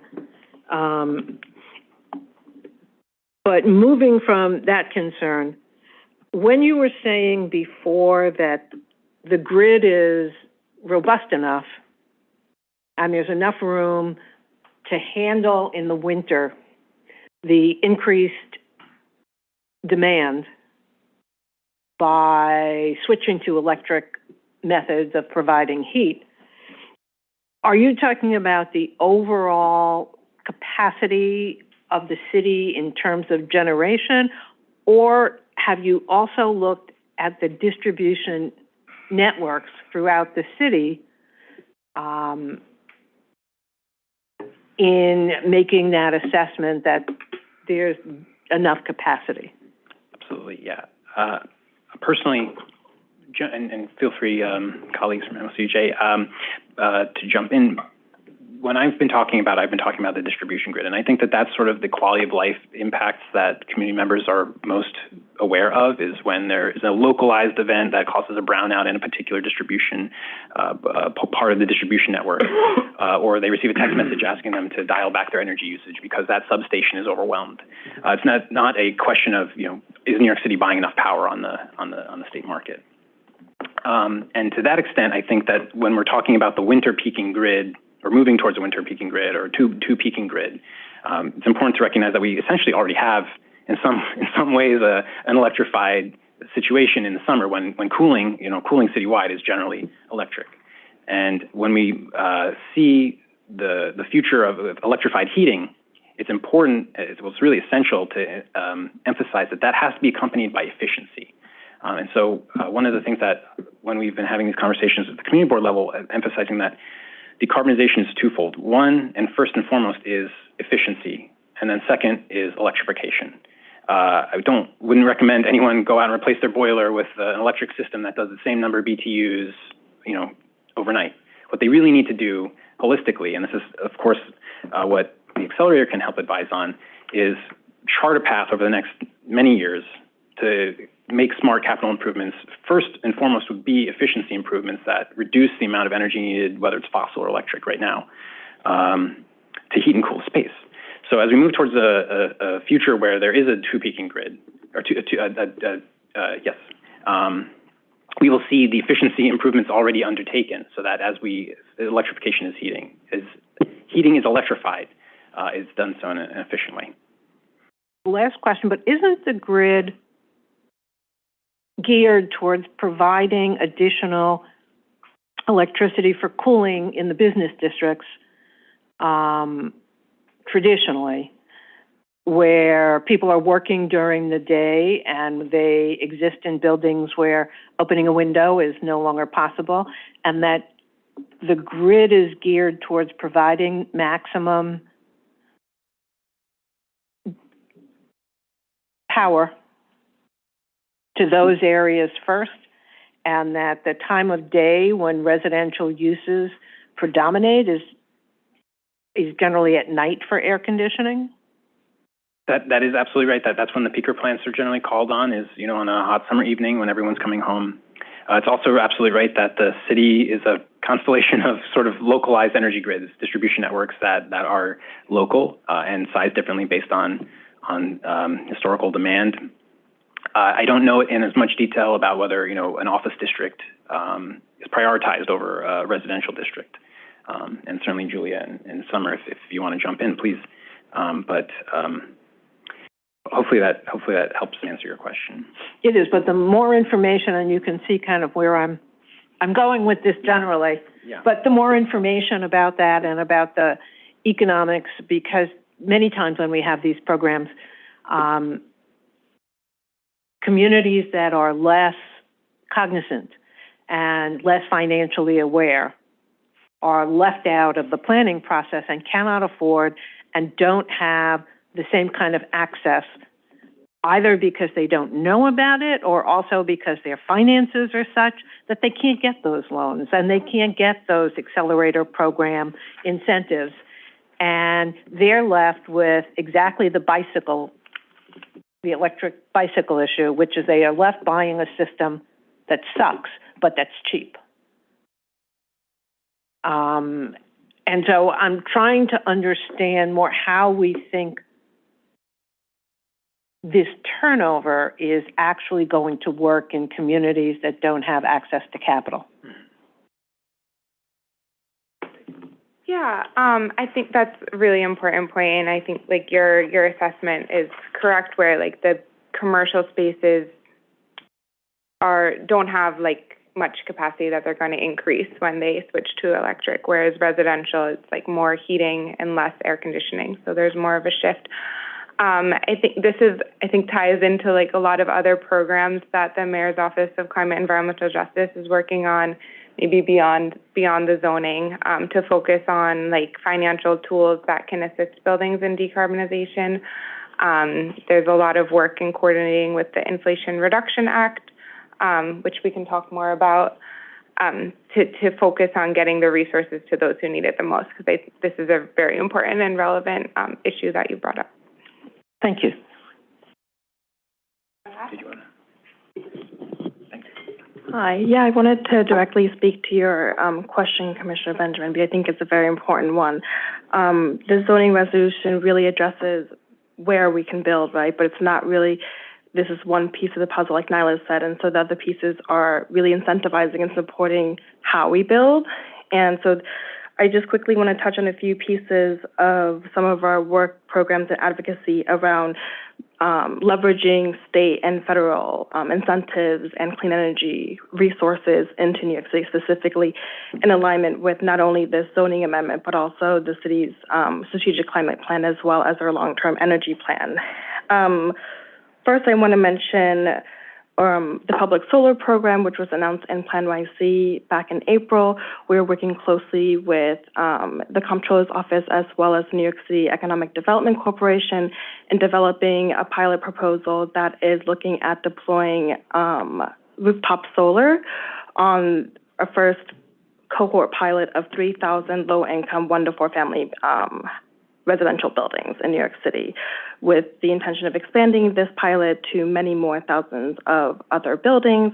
But this is really at not only ensuring that low-income households have access to solar, but also that this program is complemented by a robust outreach and community engagement aspect of this program to really ensure that, you know, we're building trust within low-income communities in terms of the clean energy transition, as well as providing the necessary resources to upgrade roofs and other building infrastructure needs to enable solar, so that we're not only targeting the residential buildings that already have, right, the newest roofs to be able to deploy solar.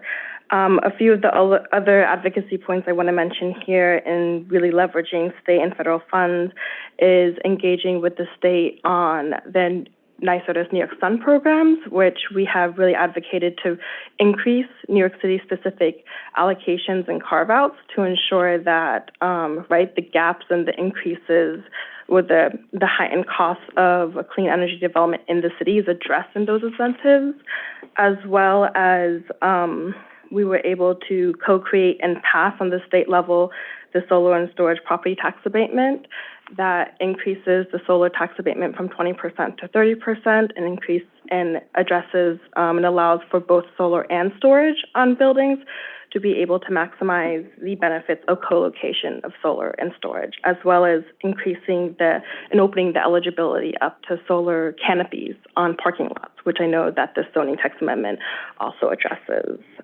So these are a few of the ways, and we've also extended that property tax abatement to 10 years to mirror the Inflation Reduction Act's runway of creating stability in a clean energy market. So these are just some of the ways we're like really matching programming and leveraging financing and funding to ensure that clean energy development is happening in low-income communities.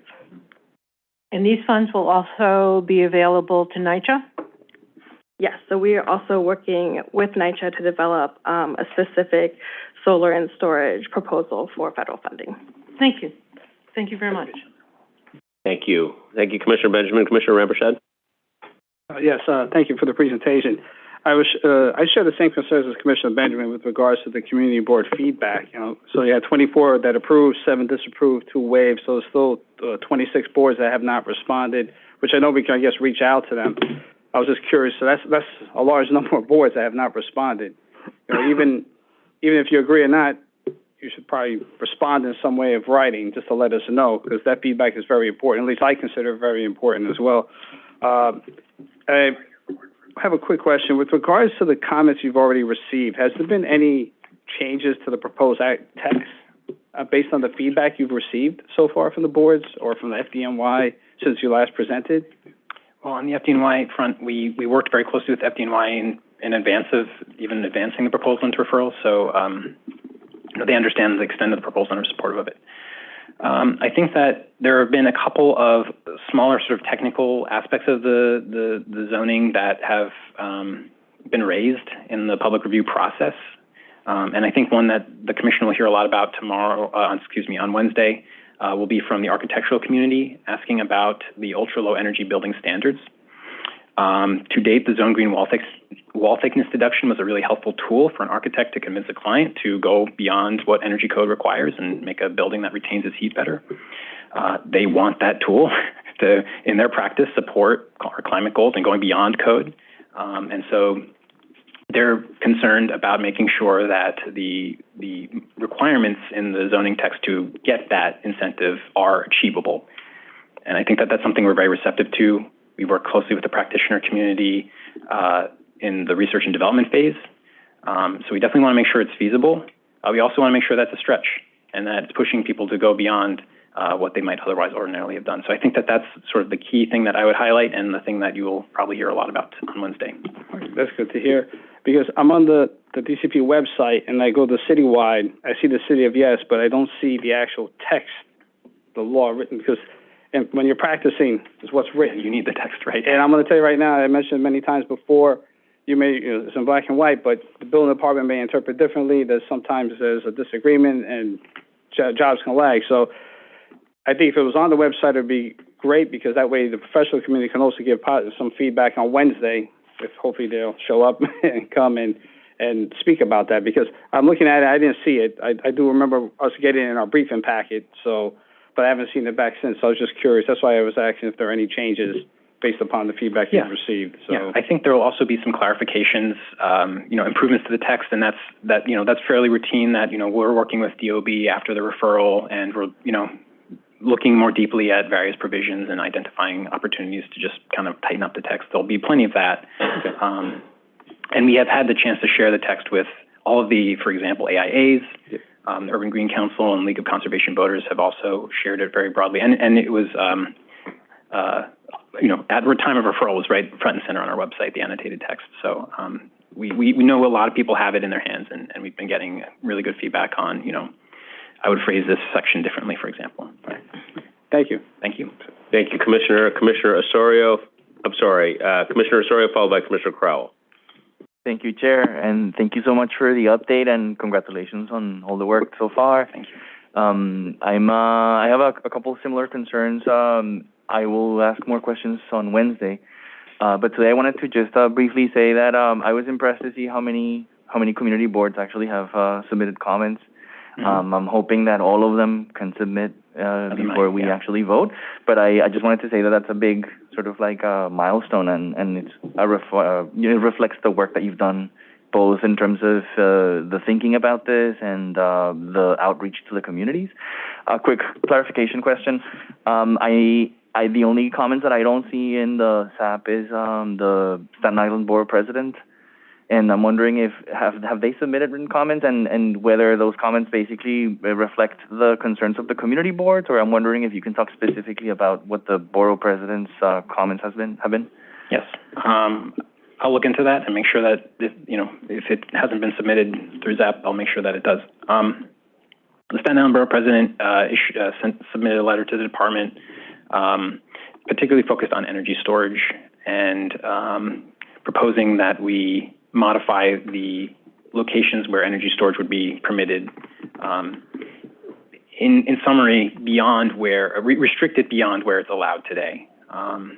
And so I just underscore, and again, I'm not an attorney, but we can dive into this a little bit more in depth if the commission wishes. But elements of that proposal would not be within the scope or the power of this application. That would be something that would have to be considered as part of a separate application.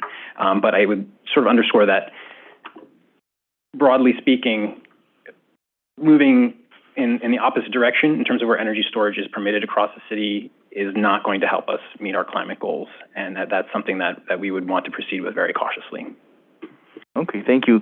Thank you for that. I have two more questions. One is, thank you so much to the Mayor's Office of Environmental Justice for sharing and responding to some of the questions. I wanted to ask whether the information that you described today in terms of all of these financial resources, incentives that are in place right now, are somewhere consolidated where the public can actually read them. Is that something that, or can you point us in the direction where we can learn more about them? You don't have to respond to that right now, but the reason why I say that is because I also see sort of like this is the moment where these things need to be connected in general. Now, specifically, I have a question about the zoning text amendment in that regard. So one of the key things of the CLCPA is that it has identified specific census tracts that will be receiving considerable reinvestment, and that's something that the zoning text amendment could actually reflect.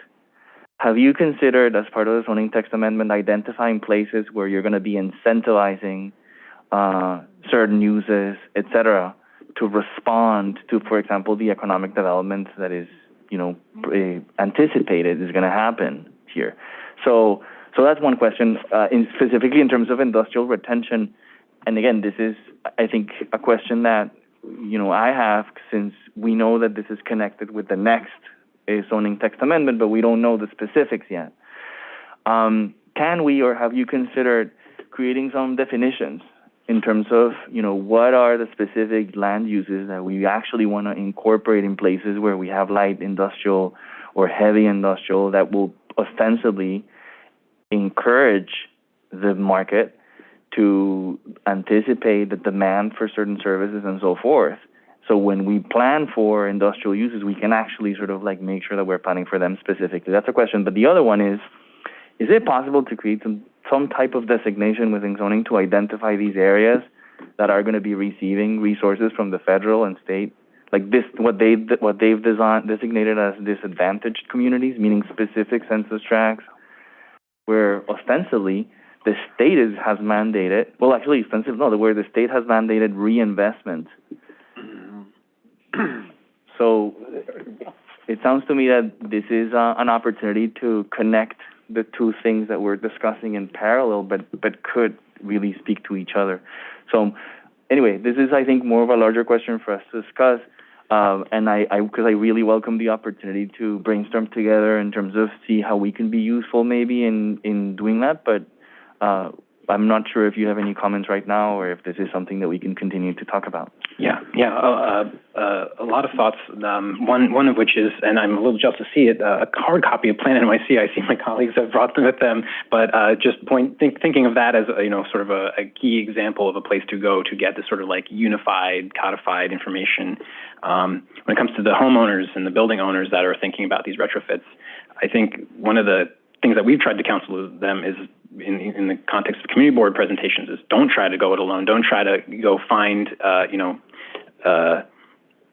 the various different initiatives and pull them together yourself. The New York City Accelerator is already doing a lot of that work and can help lift you to a place where you're able to move forward. When it comes to aligning with CLCPA and the specific census tracts, I think that's actually a chance really for to highlight the work of our borough offices and local planning efforts, neighborhood plans, private applications even, that focus on things like economic development around green jobs, industrial retention around supporting, retrofitting, offshore wind, things like that. A lot of that is happening, but isn't really within the purview of a citywide zoning text amendment. And then, of course, to highlight that, yes, you're absolutely right. There's 2 more City of Yes initiatives coming, focused really on economic development, in particular, City of Yes for Economic Opportunity. And I've been working closely with Matt and happy to talk to you a little bit more about how sustainability is not going to end with City of Yes for carbon neutrality, but it's something that can be built into future projects, including economic opportunity. Thank you, Niles, but just really briefly, why you don't see that this is within the purview of a zoning text amendment? I mean, couldn't we be using zoning to increase the requirements, land use requirements, instead of only framing this as removing some of them because I understand that that's necessary, but in certain cases, like for example, in communities that, a lot of us share concerns in terms of how will actually you develop this where there isn't a market, in addition to having all these incentives that rely elsewhere, the zoning could actually be at least requiring, for example, a minimum amount of manufacturing to, for example, create the type of economic development that these changes could anticipate. Mm-hmm. And to that extent, it has, and it can more in the future, typically in sort of targeted projects that understand the unique dynamics of, say, a particular IBZ, not so much like a one-size-fits-all citywide approach. What we really focused on in this project is to identify the impediments to retrofitting EV charging, solar, that are really present in all zoning districts across the city, recognizing that those impediments have pretty broad impact and have really detrimental effects, as we've learned, when it comes to retrofitting for local law 97 compliance or even just meeting our solar goals. So that's really the reason why this project now is sort of, the first in the 3 of the City of Yes initiatives. It's also why it's really focused on removing these impediments and focusing on that particular aspect. Thank you. And maybe one last thing, just you don't have to answer now, this is for the mayor's office. Thank you for the clarification that you made in terms of, or the response to the chair's question in terms of the grid's capacity. Is there any evidence that you can share with us in terms of understanding how is that assessment made? I'm very interested in the potential kind of like disconnect, no pun intended, between clean energy and electrification. We may as well achieve electrification, but if it's not clean energy feeding that, then I want to understand exactly sort of like what we're looking at and whether or not that additional demand may actually create environmental justice problems in places that are relying on reduced demand, as you pointed out, to reduce the reliance on a polluting infrastructure such as peaker plants and so forth. Yes, I'd love to say a few things there. The first is there's been a few studies looking at grid capacity going forward. Urban Green Council has a really great graphic online that shows the capacity in different load areas on the grid in New York City, and you can use a little slider and show the electrification. They have this data from the utilities that they've done a nice graphic on. So I'd recommend looking at that just for reference. I think that exact point that you laid out about increasing demand and the potential to deploy peaker plants more is just another reason why this is important in the zoning for storage space, to increase all of the tools we have to electrify and reduce and moderate the peak with storage. And then we're doing a lot of work in our space coordinating with the offshore wind developers. Our Economic Development Corporation is coordinating with offshore wind to help site the transmission lines, bringing the electricity into the city, so that as we electrify, as we increase efficiency, we're also bringing on the clean electricity. We also have Clean Path New York and Central Champlain Hudson Power Express Chippy lines coming in, bringing in clean electricity from Canada, from the hydropower, as well as upstate renewables. So there's a lot of different puzzle pieces coming together to solve this problem, but there's definitely a lot of work to do there. And I just have one more plug for another thing we're working on. In addition to the Plan YC, which we have a few copies of, we're also working on the city's long-term energy plan called Power Up, which is going to expand upon the initiatives in Plan YC around the energy sector and detail a lot of these questions and go into more depth on the funding and financing question as well. So it will point to some more resources in a more expanded way. I don't know if I got all of your questions. Well, I think that last part is really useful. If you can share with us, in addition to Plan YC, because I'm familiar with it, where is sort of like the blueprint? In what way, when are things going to happen? How are these agendas coming together? For example, I'm a big offshore wind enthusiast, but I don't see a land use policy that is geared toward protecting manufacturing land or expanding it to accommodate the needs of our growing industry. And so maybe that exists, and I want to understand how these things connect. If there's anything else that you can share with us, I would really appreciate that. Yeah, that'll be coming out in a few weeks. So when it does, we can share. Okay, wonderful. Thank you. Mm-hmm. Yeah. Thank you, Commissioner. Let me go to Commissioner Kermani. Commissioner Crowell has waived off his time. Thank you, Chair, and thank you to the department and all the work that you've done. It's amazing, and I just congratulate you on the work so far, and very eager to see the work progress. And most of my questions were asked and answered. So thank you to Commissioner Benjamin and Osorio. But something that occurred to me, and I don't know if this exists, is that in all of the issues in City of Yes, so solar, health, energy, carbon neutrality, resilience, economic development, kind of related to a question that Commissioner Benjamin asked about the communities or community boards that have not responded to this, and could they be, and perhaps they are, you know, like poor communities of color or disadvantaged communities, however you want to categorize them. Is there any place that is looking at the intersectionality of all these different yeses? And so I'm thinking about like the intersectionality of like poor health outcomes, higher need for carbon neutrality, and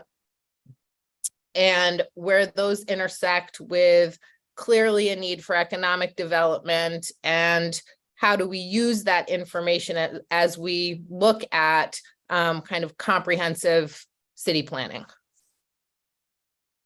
Absolutely, great question. And I just want to take a step back for a moment, just in terms of the community boards not responding. I wouldn't characterize it so much as not responding. We've had presentations to all 59 community boards. In many cases, land use committees at many community boards have held votes, but that hasn't translated into a full board resolution that's been shared with us yet.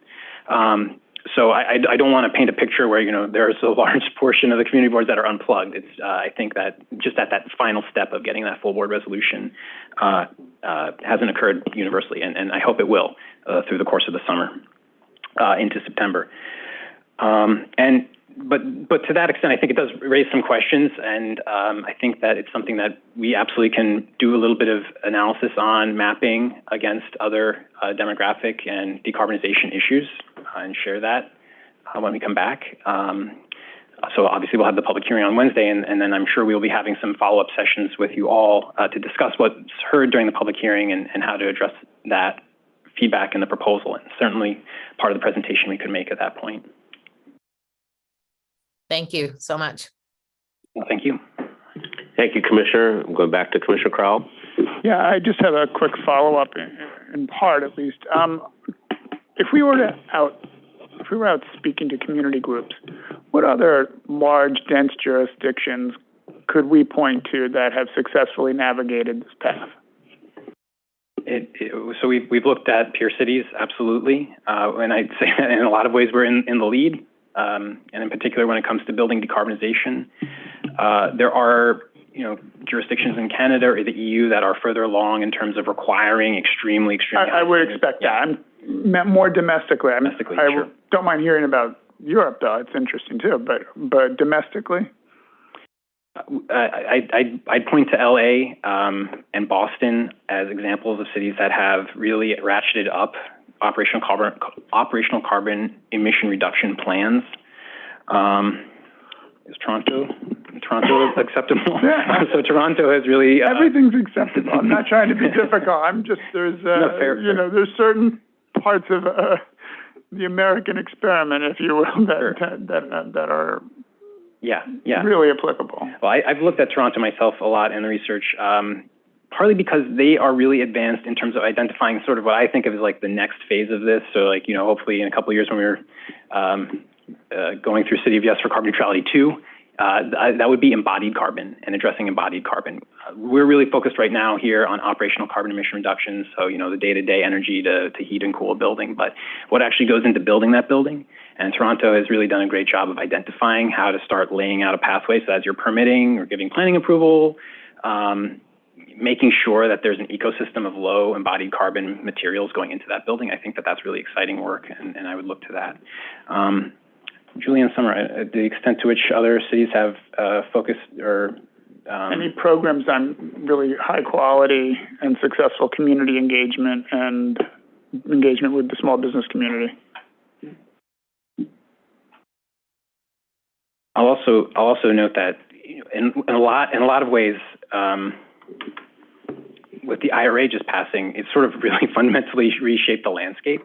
And I think that a lot of cities across, and states, of course, across the nation are figuring out, how are we going to take advantage of that and plug into it, readjust our efforts. So, Summer touched on a lot of the ways that, for example, the tax abatement and changing, the timeframes and things like that.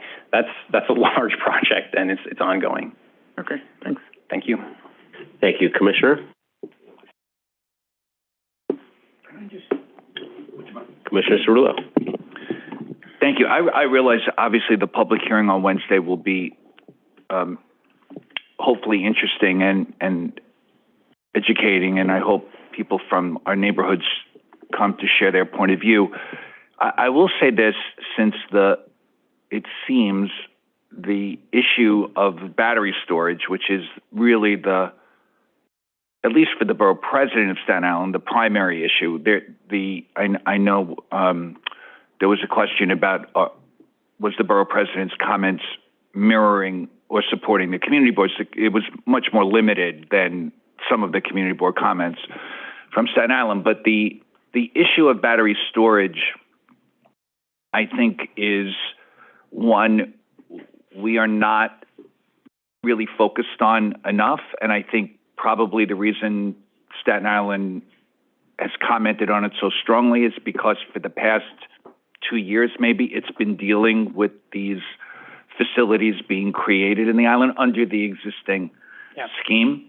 And it's creating a great deal of controversy, not only whether relevant or not what's happening around with respect to fires and those issues, but it's also changing the dynamic of our residential communities, and that is not being focused on at all. This is not a residential use or even close to being one, and this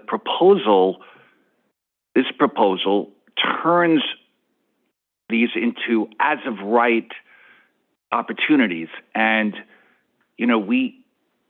and again, they're furthest from being consistent with the use of a residential neighborhood or the look and feel and when you think about uses where we have a regulatory scheme through zoning or through another mechanism where people have to come for approvals, we don't build hotels in commercial districts without special permits or storage facilities or parking lots where there's some mechanism, and I'm not suggesting that's the answer either. But I think we are minimizing the concerns that communities are having, both on the public safety side, which might be nothing more than better education, but the changing the nature in which these things may change residential communities as of right. And I think that's part of the concern, even if that's not articulated exactly the same way that I would articulate an issue. And with respect to the recommendation of the borough president, which I realize may go farther than from a scoping point of view than we would be able to consider, the alternative to that is at least perhaps not to modify this particular piece and to leave the existing legal structure and zoning structure and regulatory structure until we learn more about the impacts these facilities would have. Now, this is, we're talking in-house, it's not the public, the public's not here testifying, but I wouldn't challenge the public or raise these issues with the public. I would just listen and learn from them. But I think that's an option. The other option with respect to manufacturing districts that the borough president made is that there should at least be a buffer between these facilities and in manufacturing districts and residential. I'm not so sure that would be out of scope, but these are important considerations for our neighborhoods, regardless of what our goals may be. We have a lot of goals, and we don't always meet them, but we take them on, and maybe some of them get accomplished in baby steps or smaller steps than we would want. But I think we need to be open to what it all means for a neighborhood, again, because the use is so different than what people have expected in their residential neighborhoods. And there are so many unanswered questions about what impacts they may have and, what's permissible in a energy storage facility today may not be what may not be all that's permissible in one of these tomorrow. So I just throw that out there. It's really just a comment as we approach the public hearing on Wednesday, because it is a very real issue for those neighborhoods who have concerns about it. So I just put that out there. One other question. So my comment was linked to a question. Will there be any agencies here to testify on Thursday that are impacted or have any oversight? And you mentioned obviously the fire department is part of the regulatory scheme. Will they be present on Wednesday? Will buildings or DEP or any other sister agencies be here? It's a great question, great segue, I suppose. And happy to say that our Chief Climate Officer, Rita Agarwal, who is also the Commissioner of DEP, will be here in person to kick off the testimony. We'll be able to take a lot of questions, I'm sure, on some of these. We are working with all of our agency partners that we've worked with throughout this process to make sure that they're here or that their staff is here. To the extent that written testimony is helpful, then we will be, of course, inviting written testimony. And then when it comes to energy storage specifically, just since you raised that, I know that there will be a number of groups that support clean energy who will be here, who will be able to answer some of the questions about the technicalities of energy storage that I'm not as well versed in, as well as the actual developers that build and install them. So I'm sure that they'll all be here and available for question as well. Okay, thank you. Thank you. Thank you, Commissioner. And before we close, let me just, for clarity, did the fire department weigh in on this text amendment specifically as it relates to energy storage systems? They did, yeah. What did they say? They support the proposal, and there is a letter on, so if you go to the earlier question, where do you find the text? City of Yes, you go to nyc.gov/yes carbon neutrality, and there's a list of endorsement letters from a wide range of agencies and advocates out, across the city, and so you'll find a joint letter from DOB, LPC, and FDNY included there regarding the proposal, and also emphasizing the degree to which this proposal does not change their reviews. And so, FDNY's review when it comes to safety is going to be as rigorous as it is today and will not be changing with this proposal. So, great. Absolutely. Thank you very much, Niles. With that, you're off the hook. Thank you for everything. We will bring this one up for a public hearing on Wednesday, the 26th. And I'm going to go back to you, Ryan, for the rest of the business of the day. Yeah, so future votes for Wednesday, July 26th. Staff have prepared reports for 1233 57th Street rezoning, 262 Fifth Avenue, 532 Fulton, this is the DOH-MH office space lease, and the former colored school number 4. Also scheduled for a vote are 6 Hilltop Place and 256 Lindwood Road, 276, 278, 282, and 284 Corbin Avenue, and these are actions pursuant to the Special South Richmond District on Staten Island. Scheduled for a decision on Wednesday, August 9th are the Fire Alarm Telegraph Bureau Bronx Central Office, the Bronx Opera House, the Firehouse Engine Company 88, Ladder Company 88. All are reports regarding landmark designations in the Bronx. For post-hearing follow-up, we have 280 Bergen Street. This is a parking special permit, and I believe Amrita Mahesh is here with the agency's recommendation. Good afternoon, Commissioners. The Department believes that the proposed special permit to waive all required parking spaces associated with the proposed development's housing units is appropriate. The project site is located in the transit zone, approximately 4 blocks away from the Atlantic Terminal Regional Transit Hub, which provides access to 9 subway lines and the Long Island Railroad. The site is serviced by the B37, B65, and B103 bus lines and has access to alternative modes of transportation such as city bike and car share service. Therefore, the Department recommends approval of the application. Thank you. Great. Thank you, Amrita. Great. On 2761 Plum 2nd Street rezoning, Amelia Clark is on Zoom with the recommendation. Hi, everyone. Good afternoon.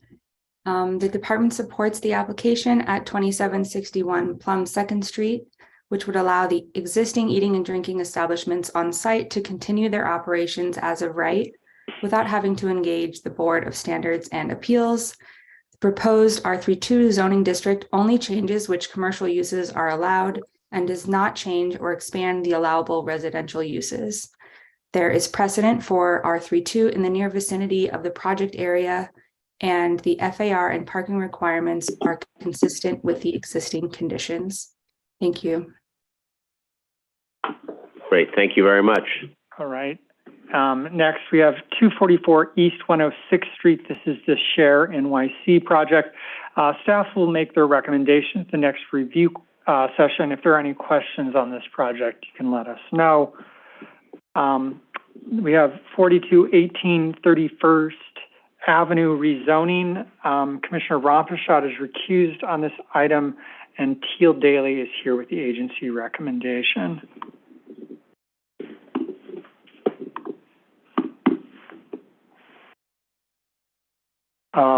Teal is not here with the agency recommendation, but the agency, if we can get the slide up in the room, the agency is recommending approval of this upzoning to an R6A with a C1-3 zoning designation and to map MIH in an area with transit access in Astoria, Queens. Okay. 125 Greaves Lane. I don't know if it's Amy Obunaga here. Okay. Do we have a slide for this or not? All right. Yep, we do. So the agency is recommending approval of this zoning map amendment to just add a C21 commercial overlay in an area with a existing commercial character. The building that is currently on site has been developed with a community facility use, from my understanding, for many years, and both Community Board 3 and the Staten Island Borough President have given favorable recommendations on this. We have the South Richmond zoning relief. Reminder, the department has already given their recommendation or approval of the zoning text amendments. And if there are any further questions on that, you can let us know. And then 1460, 1480 Sheridan Boulevard, Cesar is here with some follow-up and with the agency's recommendation.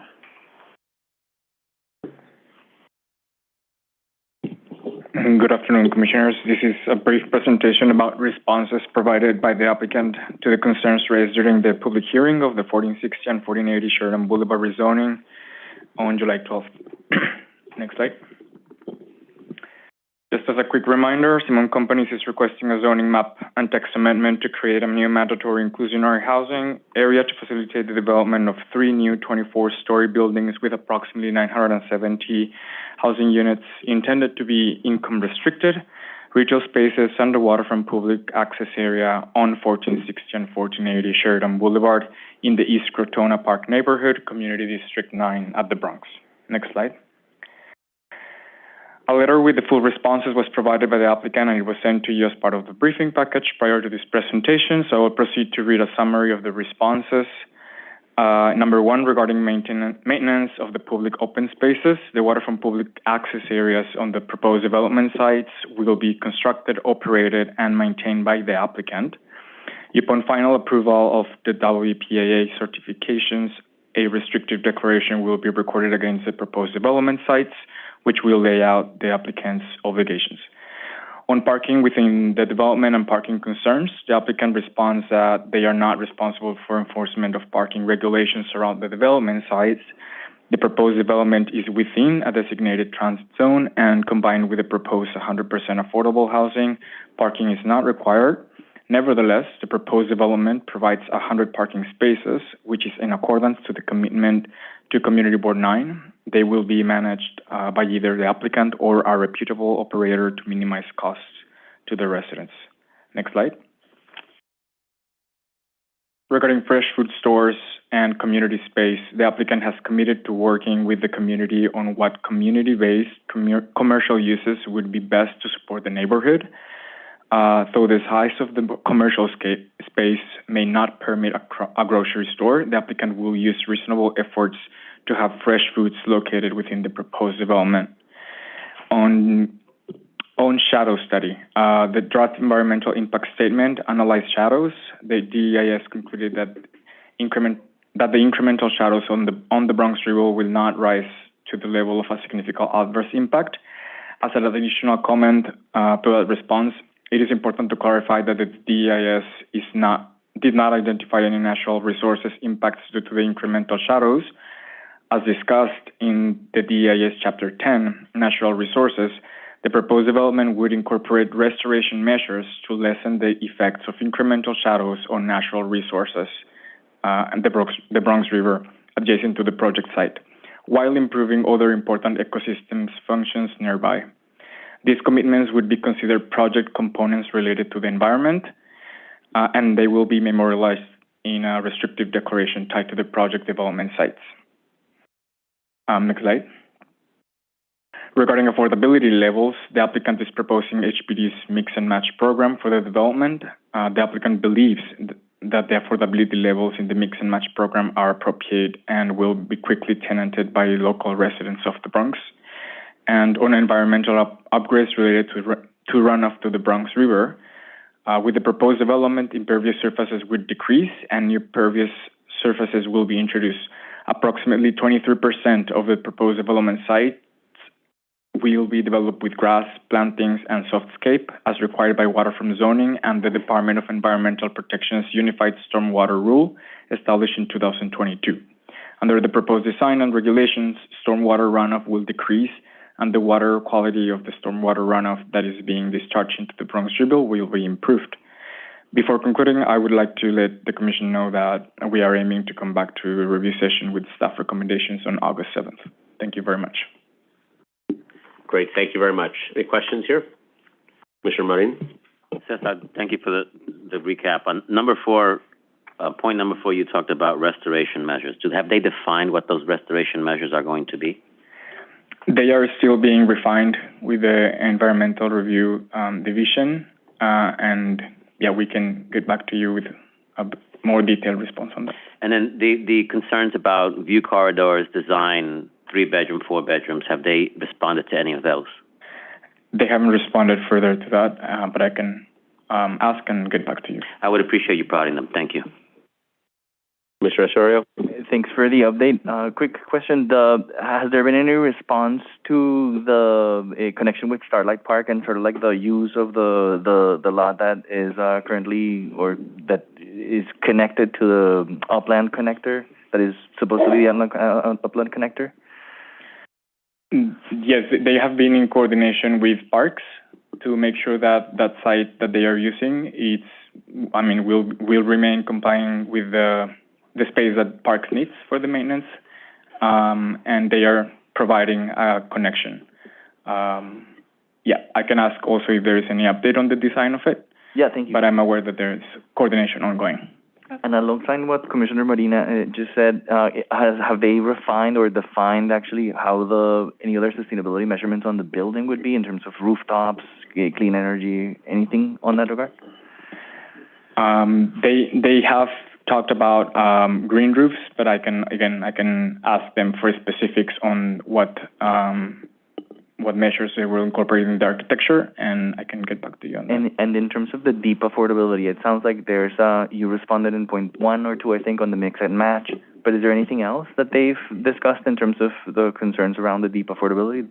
They are still in conversations with HPD, and what they have disclosed is the program that they are intending to use. Thank you. Just Alejandra Padi-Diaz has her hand up on Zoom and may have some further information. Go ahead, Patty. Alexandra. You're muted. Thank you, Ryan. Yeah, I wanted to just add a few information about the connection to Starlight Park.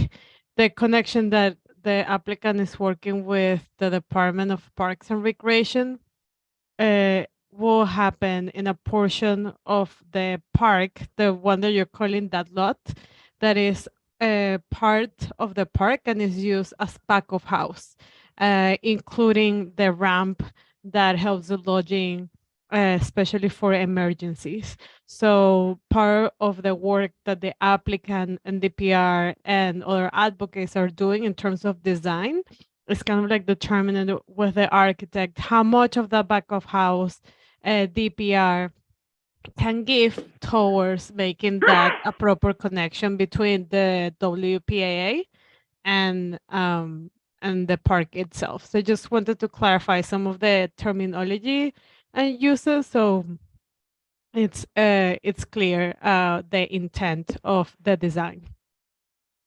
And I says that I believe it's not an upland connection, right? Like the 15 feet recess that the building is doing in order to receive that connection with Starlit Pipe and connect to the WPA will be further discussed when we come back to present the waterfront actions of the project sometime in the fall, we hope.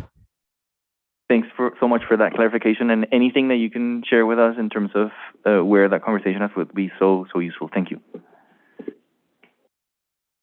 Great, thank you very much. Commissioner Marin. Alejandra, thank you. I actually went a week ago to the site, and I also noticed that around the shed that they have there, which is really nicely designed, quite honestly, they have a lot of fencing, right? And it's sort of not welcoming.